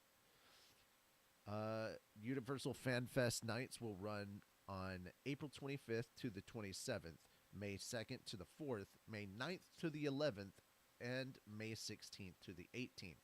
Tickets are available on the Universal Studios Hollywood website. Prices range from $74 to $373. Early access tickets for the event are available for an additional $20. Oh boy. Oh boy. Yeah, none of us are going to this because it's all the way out in freaking California. Yeah. Yeah, one of these days, Japan, you're gonna have to realize that the U.S. is a much larger country than just Florida, New York, and California. And This Texas. isn't about Texas. that. This is about. I This is know. happening at like a Universal Studios thing. Yeah, but there's one in Florida. Even if even if they did it at the one in Florida, we wouldn't be able to get there. Yes, I could. You'd be able to pay for it. I'd be able to go. Yeah. Couldn't pay Got for more all money of than you, me. but I'd be able to go. I could do it. Yeah. All right. Anyway, I mean, this seems like fun. If anybody goes, please let us know. Uh, film your experience. Show us lots of things. Like, we're curious. Like, what's the food? What'd you get? Tell us all about your experience if you end up going. Let us live vicariously through you. Please. I would very much like to know, yes. All right, there we go. go. Speaking of California getting more things that we don't get, Ado Yawasobi Atarashi Gakko perform at concert in Los Angeles in March. The Japan Culture and Entertainment Industry Promotion Association announced on Wednesday that Ado Yawasobi and Atarashi Gakko will perform at the Matsuri 25 Japanese Music Experience on March 16th at 7:30 p.m. PST. The show will take place at the Peacock Theater, Los Angeles, California, and tickets are on sale on the venue's website. Ado will go on the Hibana tour across the world beginning on April 26th in Saitama, Japan. The tour will have stops in the United States, United Kingdom, China, Singapore, Australia, and several more countries. Ado went on the Wish tour with stops in the US and Europe last February. Ado debuted the single Usiwa in October 2020, which ranked at number 1 in Billboard Japan and remained on the chart for 17 weeks. She released the single when she was only 17 years old. Within anime, she was the singing voice for the character Uta in the One Piece film Red anime in 2022 and collaborated with other artists to perform an entire album of songs for the film. She also performed the opening song Kura Kura for Spy Family's anime's second season. Yasobi and Atarashi Gakko performed at the Coachella Valley Music and Arts Festival in 2024. Yasobi is a musical duo. Okay, yeah. I I am so freaking Yeah, no, happy, but kind I of forgot upset that about I this. forgot that they performed the Witch from Mercury opening. Yes. They I'm did happy Yushi. that they're all getting together because they're all fantastic artists. Yeah. Sad because I Mhm. can't go, So It's once but also again, okay. you end happy. up going. But Let us also live happy vicariously because through you. I um wish. I went to the Wish tour down in Texas last year. Uh-huh. And for anybody going to the Habana stop in Dallas this year, I will be there. Nice. Ooh. Alrighty. Hmm. On to some awards. Look Back and Freerun win TAAF's top awards. The Tokyo Anime Award Festival announced the winners of its Animation of the Year awards for works and individuals on Friday. Freerun Beyond Journey's End won the television category, and Look Back won the animated film category. The winners of the individual awards are as follows: Original Work slash Screenplay category, Hiroyuki Yoshino for Mobile Suit Gundam Seed, uh, Gegege no Kitaro, Code Geass, Lelouch of Rebellion. So those are the ones that he's worked on. In the director category, Kiyotaka Oshiyama, who worked on Look Back and Flip Flappers. In the animation category, Tokoyabe, Birth of Kitaro, The Mystery of Gegege, Evangelion 3.0 and 1.0, Thrice Upon plus 1.0, Thrice Upon a Time, and The Dragon Jesus. Dentist. Background coloring and visual category, Mai Ichioka, who worked on Digimon Ghost Game, The Birth of Kitaro, The Mystery of Gegege, and The File of Young Kindaichi returns. Sound slash performance category, Evan Call of Violent Evergarden, My Happy Marriage, and Freerun. The Birth of Kitaro, The Mystery of Gegege won the festival's Anime Fan Award with 21,000 fan votes. The judges chose from titles that debuted in whole or in part between October 1st, 2023 and September 30th of 2024. The Tokyo Anime Award Festival will be held from March 7th to the 10th. TAAF had announced the winners of the 2025 Lifetime Achievement Awards on November 28th. Holy crap. That's a lot. So just screenshot it here, guys, because I don't think I'm gonna be able to read that many Japanese names. And I don't want to. I don't want to wreck anyone's name. That's very good. All right, who wants to talk about Manga Plus? Shueisha's Manga Plus service announced on Tuesday the mobile manga reader app will release 8 exclusive interviews with manga creators for its 6th anniversary. The first part of the interviews is currently available on the Manga Plus website. The interviewed manga creators include Usamu Nishi and Shiro Usazaki, Toru Kuramori, Kei Saikawa, and Akira Takahashi, Yukinobu Tatsu, Masayoki Shindo, and Kenta Shinohara. The Okay. Nishi and Okay. So the thing is, ah, you probably should have read the parentheses stuff because those are the works that they worked on. So Ichi the Witch, Centuria, Hero Organization, Don Da Don, Ruri Dragon, which I love. That show that series is really good. And yes, Don Da Don, if Ghost Stories was actually taken seriously. Love Dun Da Da. I love the music for it so far. I need to actually watch it, but I've heard the Just gotta opening, get. and Creepy Just gotta get Nuts is past. amazing. Just gotta get past that first episode. Yeah, that first After that, episode you're golden. killed it for me. I was like, nope, Really? I did not watch future episodes because I just did not like that first episode. Mm. It just Neither. nothing wrong with it. It's just not my cup of tea. Like, I get it. I get why other people would like it, but I was like, the fuck is this?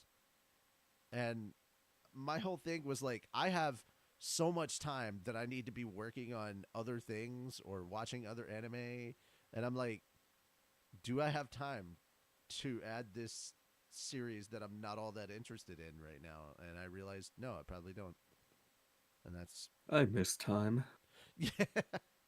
Time is an illusion. It's a fake concept. Mm-hmm. Tea time, doubly so. Yes. Tea time, doubly so. All right. I What think I is miss that sleep from? more than anything. What is That was from Hitchhiker's Guide to the Galaxy. Oh yeah, And I think it wasn't tea time. I think it was lunchtime. yeah. It was something. It was like some quote unquote Because the time. planet's about to get blown up, and Ford's sitting there. It's like, time is an illusion. Lunchtime, doubly so. Oh yeah, that's what it was. Yeah, yeah, yeah. God, that was such a good movie. It was. All right. Anyway, along with the interview series, Manga Plus is giving away 20 Manga Plus 6th anniversary t-shirts.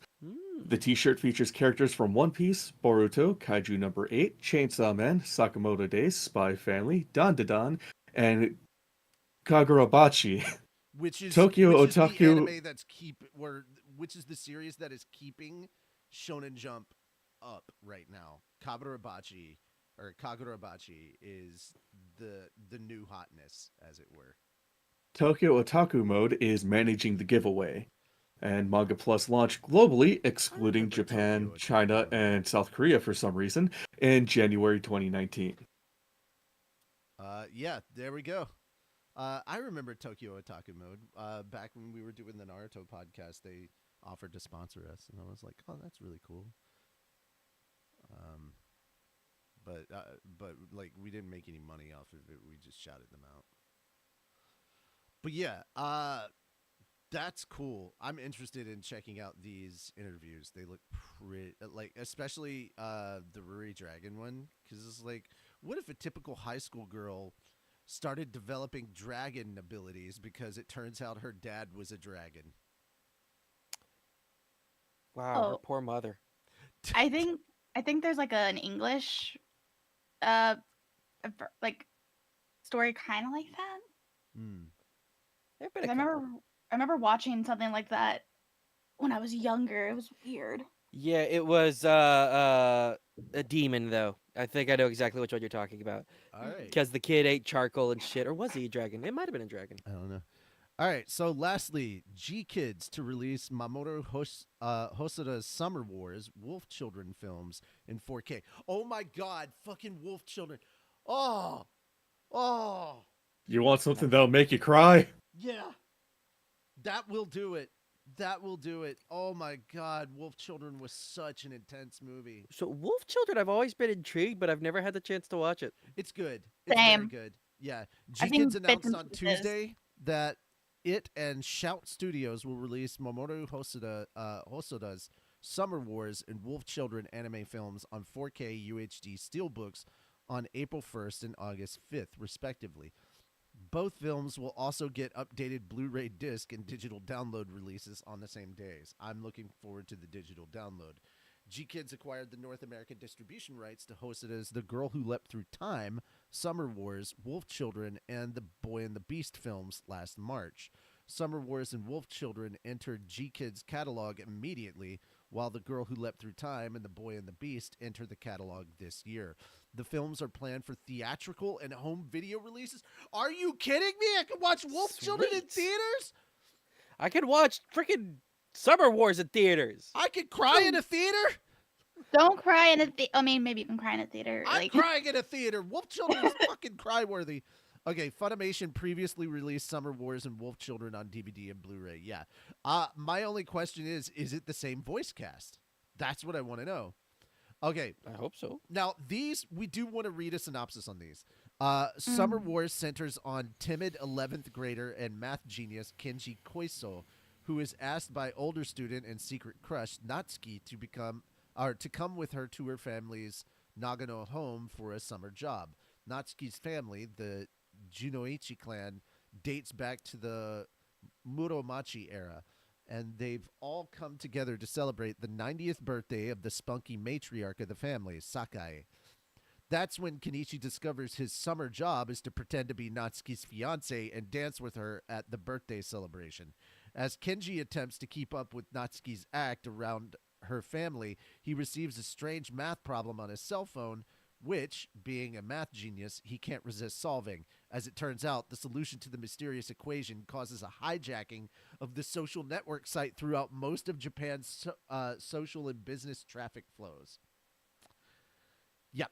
The original movie opened in Japan in July 2009. It's interesting, dude. I love Summer Wars. It's so fun.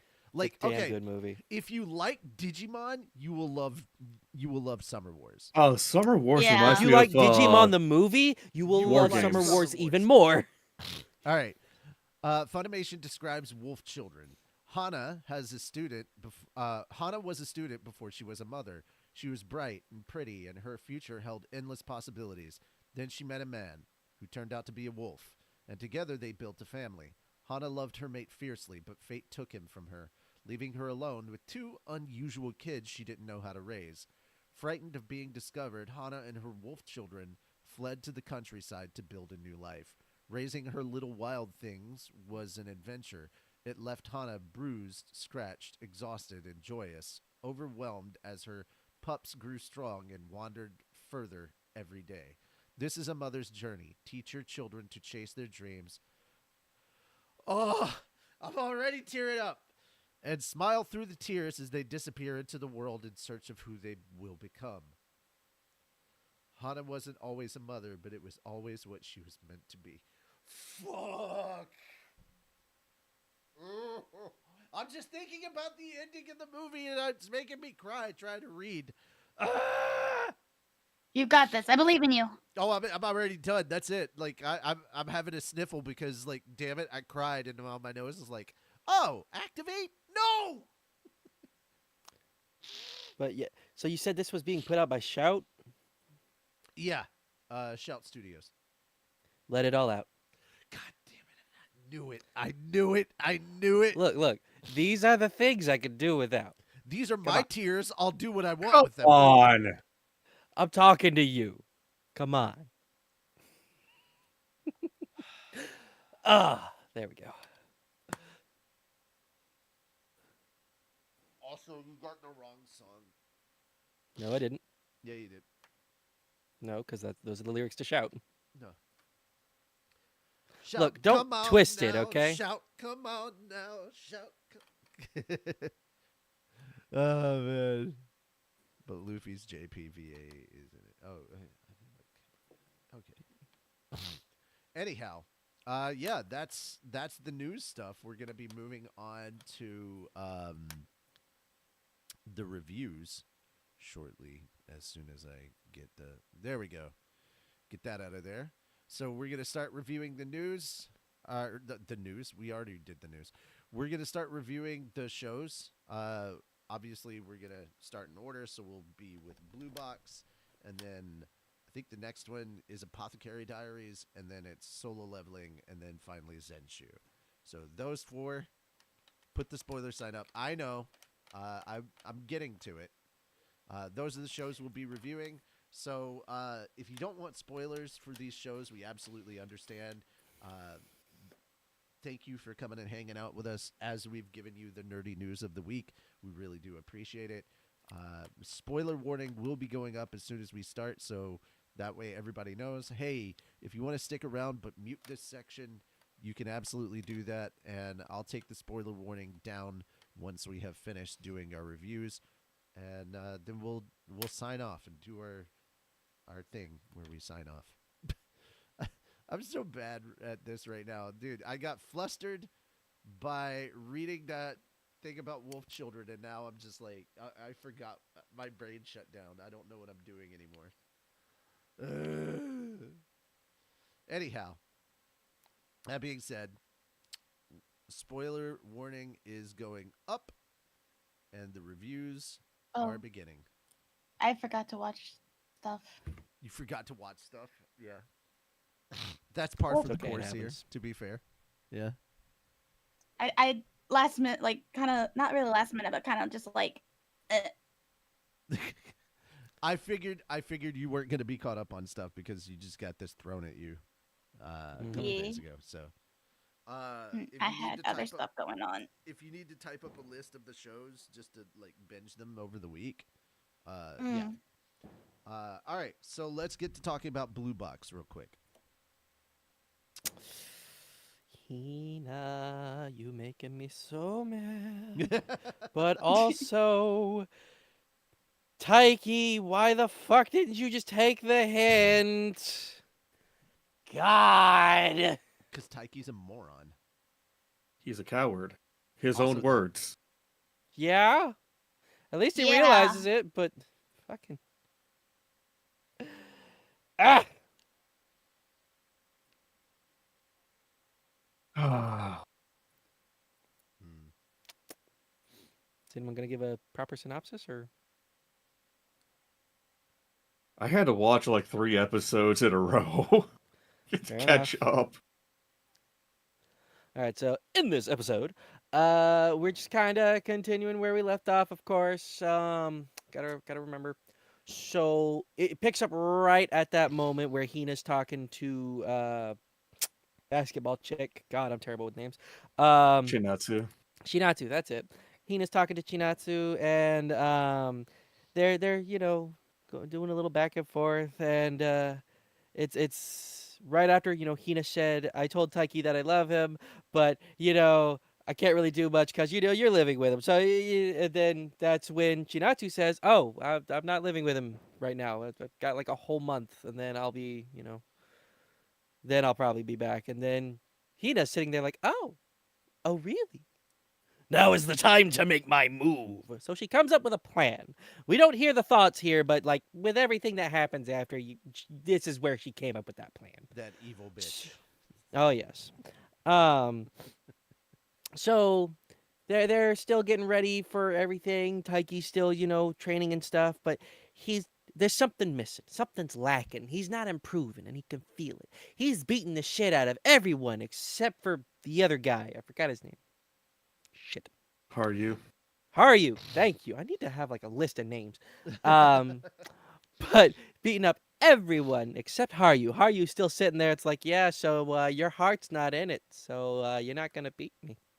And he's sitting there. It's like, I know my heart's not in it because it's on something else because of confusion. Poor boy. So he's running around. He's running some laps around the gym. Hina starts following him and talking a little bit while she's studying her lines, and it's just a little funny, cute moment there. But she says something. There's gonna be a practice match, and she knows it. That's gonna happen between one of the other schools that has the one guy that Sajikawa. Sajikawa, who I don't even remember if they got to have a match together. They They- did. He beats did. Taiki at Nationals. That's it. So it is weighing heavily on Taiki's mind, and he knows it. But Hina's sitting there. It's like, I'm going to come watch that practice game. And he's like, why would you do that? Well, because I want to watch the boy I like do the thing he likes. And he's like, well, that doesn't make sense. And she's like, the fuck you. And yeah.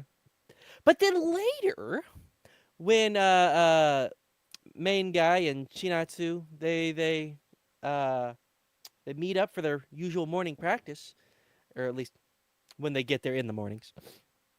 And Chinatsu's like, "Yeah, I'll be at your practice too." And he's like, you don't have to. It's just practice." And she's like, "I know, but I just want to cheer you on."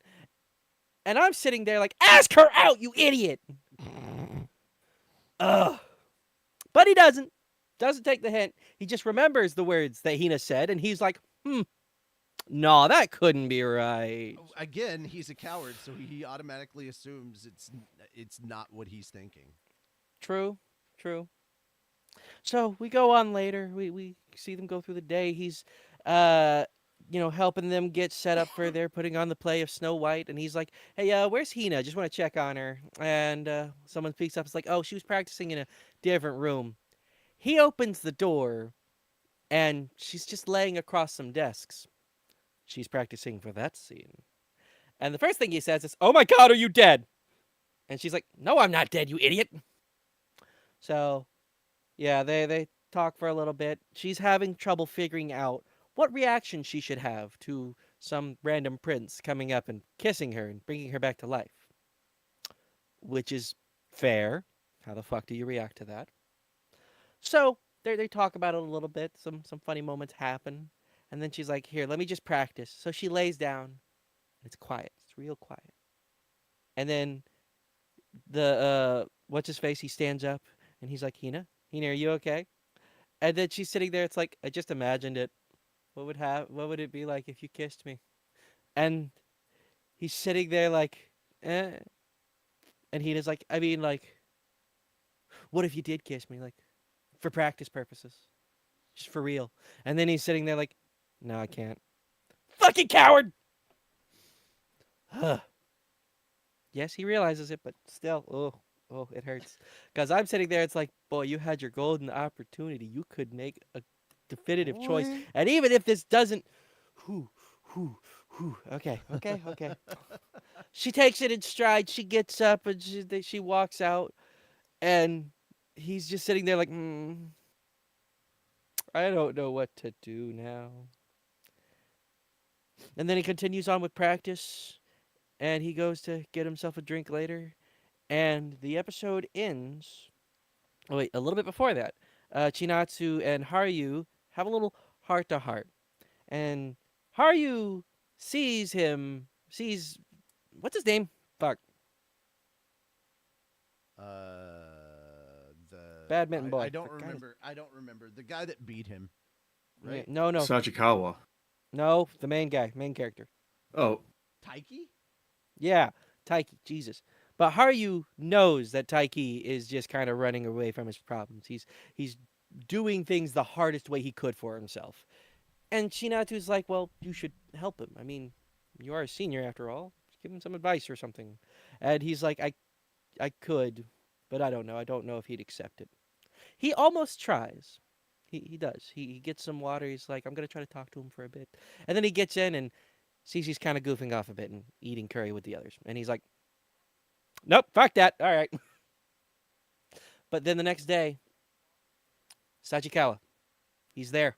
And it's the first person that Taiki sees. And that's where it ends. Mm-hmm. So I give this episode a 10 for pissing me off. But overall, I think it's probably about an 8. Yeah, It's that's more what I was focused on gonna say. character interactions. I was gonna give it an 8. I mean, there were definitely good moments. I love the interaction between oh god, his senpai, How are you? Haru. Thank you, Haru and Chi. Like that whole thing where he's like, it's like he's walking through the desert with no water at all, and he's just trudging along. And I'm like, what a fucking good analogy, right? It's a damn good analogy. Yeah, and yeah, you can definitely see kind of how his personality is with just that description alone. But so interesting, and yeah, we're just kind of that was my favorite interaction. It was good, but there wasn't like a lot of standout moments to me. And it's mostly because I'm like, hurry up and get on with it already. I know what's coming. Like, that might be part of it. The anticipation. Is the anticipation just as bad when you don't know what's coming? Yeah. Are you also with me on the hurry up and get on with it already kind of moment? Yeah. Yes. Yeah. Okay, cool. So it's not just me. Good to know. All right. Moving on. Apothecary Diaries. Or wait, Fenris. I'm sorry. Did you give your rating? I did not. I'm sorry. I also give it an 8. Alrighty. Okay. Onward to Apothecary Diaries. Moon, it sounds like you volunteered to do all the anime recaps, so Okay. Like I said earlier, I had to catch up on shit from the last Fair enough, couple fair enough. weeks. So with Apothecary Diaries, I gotta remember what happened with this one. It's the Apothecary Diaries. This episode was a bit more of a slow burn. What happened was with the caravan that came in that had all the shops from last episode, each of the concubines, the main concubines, got a gift. It was a big standing mirror made specifically with glass. They brought attention to that, so I'm sure that'll come in later, but we'll see. It wasn't in this episode. The mirror itself kind of was, though. So, they're talking about this mirror and how, all the concubines got one, how amazing it is, and so on. And then the main eunuch guy, I forgot his name, not Jinshi, his handler. I forgot his name. Fuck. But basically, he comes in and he's like, "Hey, Mao Mao, I got a question for you. It's a bit of a conundrum." And so they're talking. Apparently, the conundrum is there was a wealthy man who has two daughters. His daughters were kept under lock and key and constant guard for a while because he didn't want them getting out and possibly deflowering themselves and coming across boys and so he took it upon himself to lock them up. There was one moment that they did escape, and he found out, and he got very upset about it. So he made sure that they were locked up, with guards viewing the only possible exits they could have had, except for one, and that one was the door that he locked. So, as it goes, they were like this for a long time. I think it was months, if not years, even. And then there was one point in time where they figured out that one of his two daughters, the younger of the two, was in fact pregnant. And as the older daughter put it, impregnated by a wizard man, though we know that's not necessarily possible. So the question was, how did this happen? So Mao Mao thinks about it for a minute. She asks, how many guards there were, their exact positions. Homeboy brings out a map and is like, okay, so they were constantly seen sitting here and here, and they like to do crochet work. They just, did needlework and stuff. They each had different things they were making, and it wasn't the exact same animal. So, yeah. So she thinks about it, and then it turns out the answer is, of course, a mirror. There was two windows. If they had one daughter sitting at one window, all they needed to do was position a mirror correctly, and if it didn't have anything too fancy around the edges, it would blend in with the background real easily, especially when it got dark. So, one daughter could easily just be sitting there doing her crochet work, and the other daughter could go out and have fun. And that was the answer to that. Then we have another problem. Jinshi comes in, and he has a envoy, an envoy from a foreign country who's looking for a very particular dancer because the last time either they or a someone who came before them, no, it would have to be someone who came before them, came to this land. They were told of a beautiful dancer who could whose tears turned into pearls when she cried. I'm of course sitting there like, Yu Yu Hakusho? But of course that is not the case. So again, it comes down to Mao Mao to figure out who this person could be and how this could possibly happen. So she very quickly figures out who the dancer was. You know the old lady who runs the brothel that she's at? It was apparently her. And boy, did she used to have a body. Hot damn. They show what she looked like, and it's woo. Anyways. So she's just trying to figure out, the whole aspect of where the tears into pearls came from. Because this specific envoy, she's wanting to see someone like that. Someone who is A, that beautiful, and B, can do that. So part of the thing is her height. Back when she was a young, virile woman, she was apparently 175 centimeters tall. Let me put that into American real quick. 175 cm 2 feet. That would be 5'7".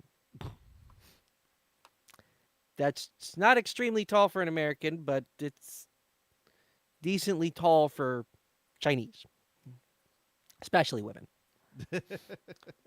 So they're trying to find a bit of a diamond in the rough there already. And then it was also someone who had a lot of curves. And the old lady, she even had a picture that someone drew of her from that time. It was very curvy. So she wasn't bullshitting either. So they had to find someone who was very tall with a lot of at least nice curves and could be described as beautiful. So obviously, they're trying to figure this out. And while Mao Mao is talking to Jinchi with the other guy in the room, she's sitting there thinking, how do we find this person? Also, I don't remember if it was at this time or an earlier time, but the question was asked, were night services either requested or given? The answer was no, because this specific envoy was actually female. So that does come into play when Mao Mao thinks of who this person should be. And she looks directly at Jinchi. It's like, hmm, someone who's beautiful and could serve as a female. Hmm.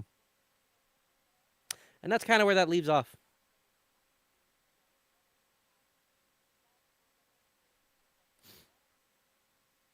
I kind of give this, I think, another 8. Yeah, it wasn't. It wasn't. I'm pretty as- sure the next episode's going to be a little more interesting, but this episode was just like, here's some puzzles. there's enough intrigue there, and there were definitely plenty of the moments that we've come to expect from this series. Mhm. Like the whole her looking at Jinchi with that deadpan stare, and then like the whole like her fawning over like getting a medicinal ingredient. Yep. Like, we had our typical Mao Mao moments, which is great. But I will say that learning about the old lady who runs the brothel, like learning a little bit about her past, that was interesting. But it just kept there was enough intrigue here that kept it good, but there was no payoff. Yeah, the yet. payoff's coming in next episode. Yeah, I think so too. Closest thing we got to So- the payoff was probably that first puzzle with the two daughters and stuff. Yeah. So that was what the heck is that about? Pardon me. What the heck that's is that all probably about? again gonna make more sense in the next episode. Hopefully, yeah. Also, Kind of like the dude, whole thing with like all the build up to that assassination attempt. Yeah, my guy, when you lock your daughters up like that, You only make it want to leave more. yeah, you just make the situation worse. All right. Yeah, I agree. I'm also giving it an 8. Anyone else? I still haven't caught Okay. up. I figured Ah, I okay. couldn't remember if you hadn't caught up yet or not. All right. So, moving on to Solo Leveling. Yay! Shit gets real.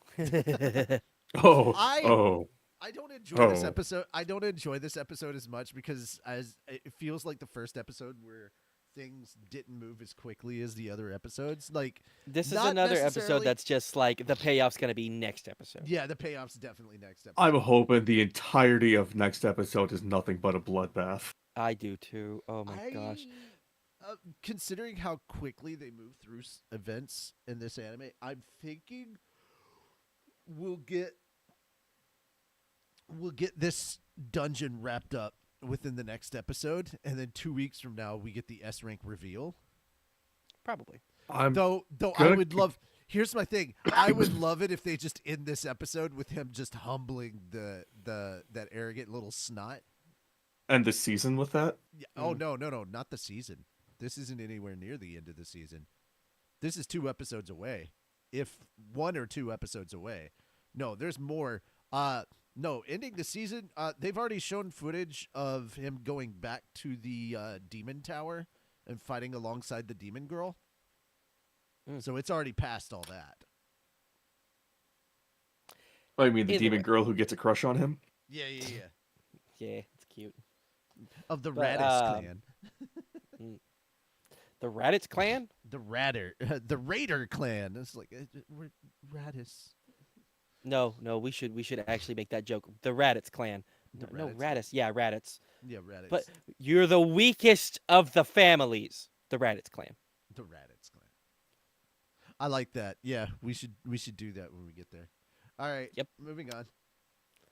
So, in this episode, again, picks up right where the last one left off. He's standing in front of the gate like, ooh, there's an S rank back there. I'm going to poke it with my knife. And then Hey and Cha sitting there like, hey, what you doing? Oh, nothing. And then she's like, in her mind, she's like, There was a knife in his hand. Where did it go? It's like, yeah, I just kind of got lost. Sorry about that, Miss Cha. Yeah, I'll head back. And hey, and Cha's sitting there like, that doesn't. Just stay safe, okay? I don't want you to die. He walks a little too close, and she notices something. He doesn't smell. Heian Cha has a very particularly strong sense of smell, especially when it comes to hunters and monsters and other magical things. So for this man to not have a smell, it intrigues her. So she stops him, gets up real close, and has a good whiff. And it's like, huh, sorry about that. Just go ahead and go about your day. So he's walking away, and she's like, he didn't smell. He didn't smell bad at all. If anything, he smelled good. So there's the start of that. So he goes back, he finishes his job for the day, and the boss man's there. Is like, hey, so you did really good work here. We've got 2 raids happening tomorrow. We could kind of use the help. You think you could give us a hand? He's like, yeah. Well, the S rank reveal is not going to be for another few days. I'm not making any money right now. Wouldn't hurt. Yeah, all right. So Zenu comes back the next day, goes to a different dungeon with them, of course. He's working hard. And, of course, everyone around him is like, he is God's gift to the blue-collar worker. He's amazing. And then the actual raid party, they don't have the person who was going to carry their stuff, which is kind of important because he carries, like, medicinal supplies and so on. So they're like, hey, can someone from the mining team help us out? We just need a volunteer. And at first, it's boss man, he's sitting there, like, yeah, we can't really sacrifice anyone. Can't you get someone from the, I forgot what they were called, but it was like a different team. But essentially the answer was no. Team. Yeah, that. Collection team. But essentially the answer was no. And so it was like, well, I guess we could probably, and then Zenu pops up, it's like, I'll go. Home Slice, you're an E rank. You're amazing, but I don't think you can. Now I'll be fine. Okay, let him do what he wants. So he goes in with them. This is a rank dungeon that they quickly learn should probably actually be S rank. They walk in, they walk ahead a bit, and they're attacked by jackals first, dungeon jackals. And they're like, what the hell? These are C rank monsters. This is easy shit. Why are they coming at us? And then one of them notices, wait, they're wearing collars. Oh, someone's using them as hunting dogs. Oh shit, what is that big red orc? So the red orcs come in and start pushing in their poop very, very easily. All of these, it was like, what, 10 A ranks, a few more Bs, and a couple C ranks in here. And they are very much getting pounded. So much so that Zenu very calmly at some point sets down his backpack. We don't actually get to see that, but we just see a shot of the backpack on the ground. And he goes around, and while everyone is still fighting as hard as he can, Zenu uses stealth and speed and debuffs to hit every single one of the orcs, so they have an easier time kicking their ass. Now, for the most part, this goes unnoticed, except for one girl who just says to herself is like, did he really think no one, like, out of all of these A ranks, not a single person was going to see through his stealth? Holy shit. I ain't going to snitch. Fuck. So, they try to leave because they're sitting there. It's like, yeah, those guys are really strong. If they hadn't suddenly gotten slower, we'd have died. Leader of the party's sitting there. It's like, yeah, I kind of want to beat this, but I don't think we can. We need to leave. So they try to leave. Turns out there's a big-ass barrier in front of the portal back. This isn't a red gate. That's very important. So something added this barrier. So the mages that are there, they're trying to dispel this barrier, and then suddenly it is actually cursed. So they start bleeding from the eyes, mouth, and ears, and it's not pretty. So they're quickly like, okay, stop that. Stop the casting. They turn around, and there's a problem. 50 more of those red orcs show up. And one of them steps forward. This isn't an immediate attack, so they don't have to fight immediately. The leader takes this note, and he walks forward as well. And he steps up to the orc that stepped up as well. And this orc says something that they couldn't understand.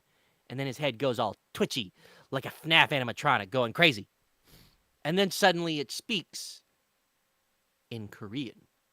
It speaks the human tongue, which is very important because everyone understood it, not just Jinu. So this is a smarter, more powerful monster than they have faced or even heard of, probably.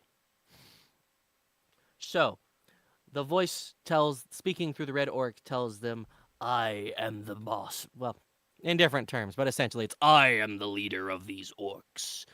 I wish to speak to thee. You will follow these orcs, or you will die. So they, of course, follow the orcs, because it's better than dying. And the leader's sitting there is like, Jinu, you are the weakest person here by far. Once we get there, we're going to do an all-out attack on the boss, and that's going to be your cue to run the hell out of here and try to get help. One of them even hands Jinu their will, and she's like, yeah, so we're probably going to die. Take this to my family, please. Jinu, being a good man, he's like, all right, I got you. But in his mind, I'm sure he's like, I'm going to have to save these asses. Yay. So, There was much rejoicing. yep. So they go to where the leader is, which, by the way, it is an awesome sequence. It suddenly goes from cave to hall of amazingness, and like there's an electric guitar booming. I'm sitting here like, this is awesome. Do do do do do do do. And they kind of throw in the Terminator theme for whatever reason. It literally does the do do do do do, and I'm like, they stole that from Terminator. But they walk in, and then the big boss orc is sitting on his throne, and he says, welcome, humans. And then it ends. Ah! This episode receives a 7. Because next episode should be at a 9 or 10. Okay. Neat. I'm giving it a 7.5 because of what Jinu did. And it just fucking helped out quite a bit. Yes. Okay. So I just got a link to a thing. I did too. Okay. Oh, The fuck. the link that you got is probably different than the one I got. Yeah, I'm kind of in agreement. I give this a 7. Definitely here for that. All right, so we're gonna move on to our last one, Zenshu. Mm-hmm. I don't know, Fedris. Did you get? I have not had a chance to watch it. Okay, cool, good. No, not Zenshu. I meant solo leveling. Oh, Solo Lovely. I already gave my rating. Yeah. Okay, cool. I didn't hear it. I'm sorry. I Alright, gave it let's a move- 7.5. Okay. Let's move on to Zenshu. Yeah. So Zenshu, gotta remember what happened with this last episode. I think I remember it.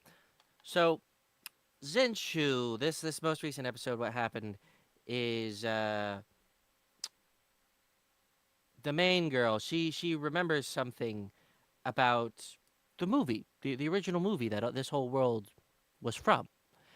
And she remembers that what's her face, the elf girl, Mamel, she kept going to a choir practice that we never got to see. And she still does in this world that she's in now. So she's like, fuck's going on there? I remember something happening. I remember the hero killing her and being very upset about it. So let's figure some shit out. Hero boy is sitting there. It's like, so, you think we've got a traitor in the city? It's like, yeah, but I can't be sure who it is. Okay. Mamel's like, hey, so I gotta go to choir practice. Bye, guys. And then main chick, she's like, oh, okay. Hey, I gotta go too. Because that's inconspicuous.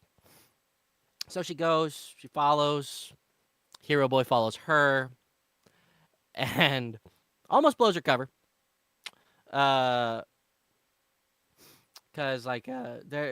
Mamel's talking to the 2 other elf girls who are part of the quote-unquote choir. And she's like, I know something's up. Hero boy's like, what's up? Well, you see, in the movie, she always went to this choir practice, but I never knew why. And trying to figure out what's going on there. It's like, oh, so you think she's the traitor? What? No, I didn't say that. Hey, Mamel, shut up! Okay, fine, follow me with her, but stay quiet. So they do. Follow her to a cave. And true enough, they are singing. Depressing as fuck lyrics, but they're singing.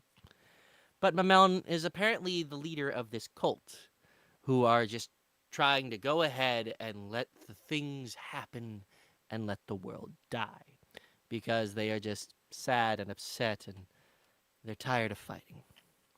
So they keep trying all these different rituals and stuff to, bring forth the great void or whatever it was called, the biggest, baddest void thing there is. But it's not working. And our main girl's like, we need to try to figure out some more information, but if we're going to have to do it a bit more covertly. Main hero boy just has a heart of gold, and he's like, no, I'll talk to her. No, that's not going to go how you want it. No, I got this. Okay, fine. Don't blame me if you fuck up. So he tries to get Mameln to talk, gives her a cake, and it's like, hey, so Mameln, sweetie, you can talk to me if you need anything, right? If anything's bothering you. And Mameln's like, yeah, no. Everything's good. At this point, main girl just couldn't hold herself back. She just busts in. It's like, fuck off. Just tell us what you're doing and why you're betraying us. And oddly enough, this doesn't go into an all-out fight or anything. Mameln just kind of gives in. Hold up. I was having to review something and I just tuned back in. Oh, my dude. That's last week's episode. Oh, no. Oh, yeah. Justice wasn't available because I watched this morning, not this morning, but at 1. I watched all of these at 1, and Justice episode 5 Justice. I'm just looking at it now. Dude, wasn't available. I watched it. Damn it. I watched it probably around 1 or so. Yeah. So that would be 2 for me. Yeah, I had to catch up on stuff. Yeah, around 2 or probably for you. Yeah, I gotta remember time zones. But yeah. So that.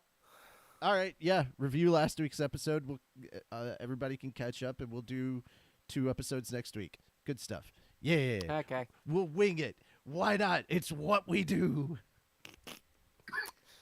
But yeah, so they talk to Mameln about it, and she gives the whole sad story, and main girl sitting there like, that is sad.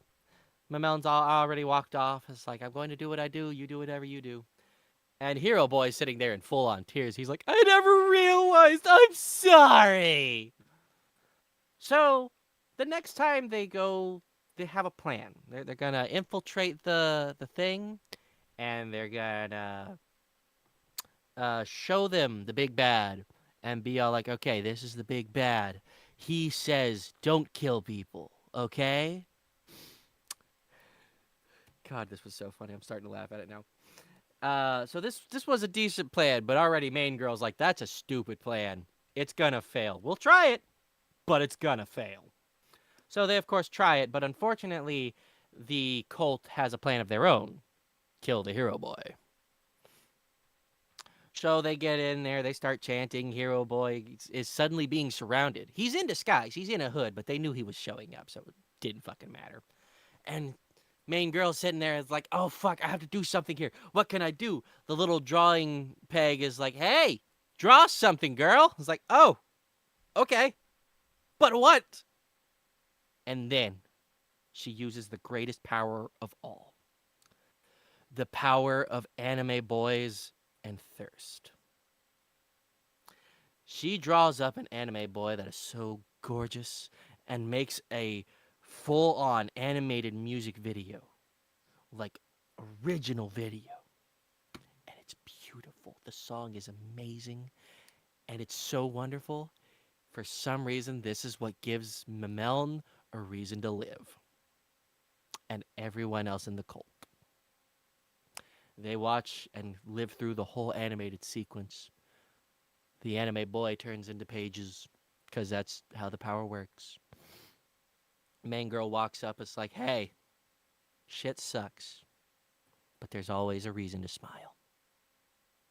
And then Mamelon just kind of full on becomes a fangirly for this boy that was created. And legitimately, the exact words are, now have a reason. Well, almost the exact words. I'm still paraphrasing, but it was still just, I have a reason to live because I can constantly fangirl over this. It's so stupid, but so funny.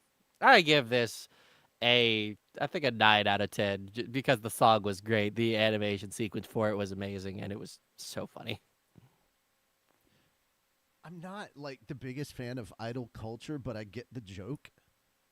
So I'm actually more of an 8. Like I'll be honest, I skipped most of the song because I just did not care for it. I enjoyed the song. I mean, yeah, I guess it's on a case by case basis. It depends on how you feel about things personally. Typically, I was like, "Oh God, no! I fucking know where this is going." Okay, no. Okay, skip. Got to the end, and then they're like, "Through the power of pretty boys, we have turned over a new leaf." And I'm like, "Yep, okay, that's funny." Yeah. And leave it to an animator to draw a bunch of pretty boys that everybody just kind of falls in love with. Yeah, absolutely. Why not? Yeah. That's where we're at. Yeah.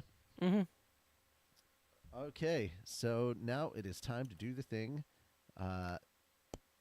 Spoiler tag comes off. Goodbye, good All right. friends, goodbye. Bye. Guys, thank you so much for coming by and hanging out with us. We appreciate it. If you stuck around this long, we really, really appreciate it. But thank you all so much for coming by. We'll be back in about an hour and 45 minutes over on the Twitch channel as we read Solo Leveling's manhwa today. So we will see you a little bit later. But of course, this has been Anime Church, your weekly church service where cosplay is appreciated and welcome, and we don't judge you for it. I am Richie Roberts, your Minister of Science and Technology. I am Moonlight Sparks, your Minister of Arceology. Praise Arceus. Oh, I'm Hoshi Nugget, none of Nuggies. And I am Fenrisar, your patron saint of snackos and alcohol. And we are wishing you well, and we'll see you in a bit. Take care. Bye-bye for now.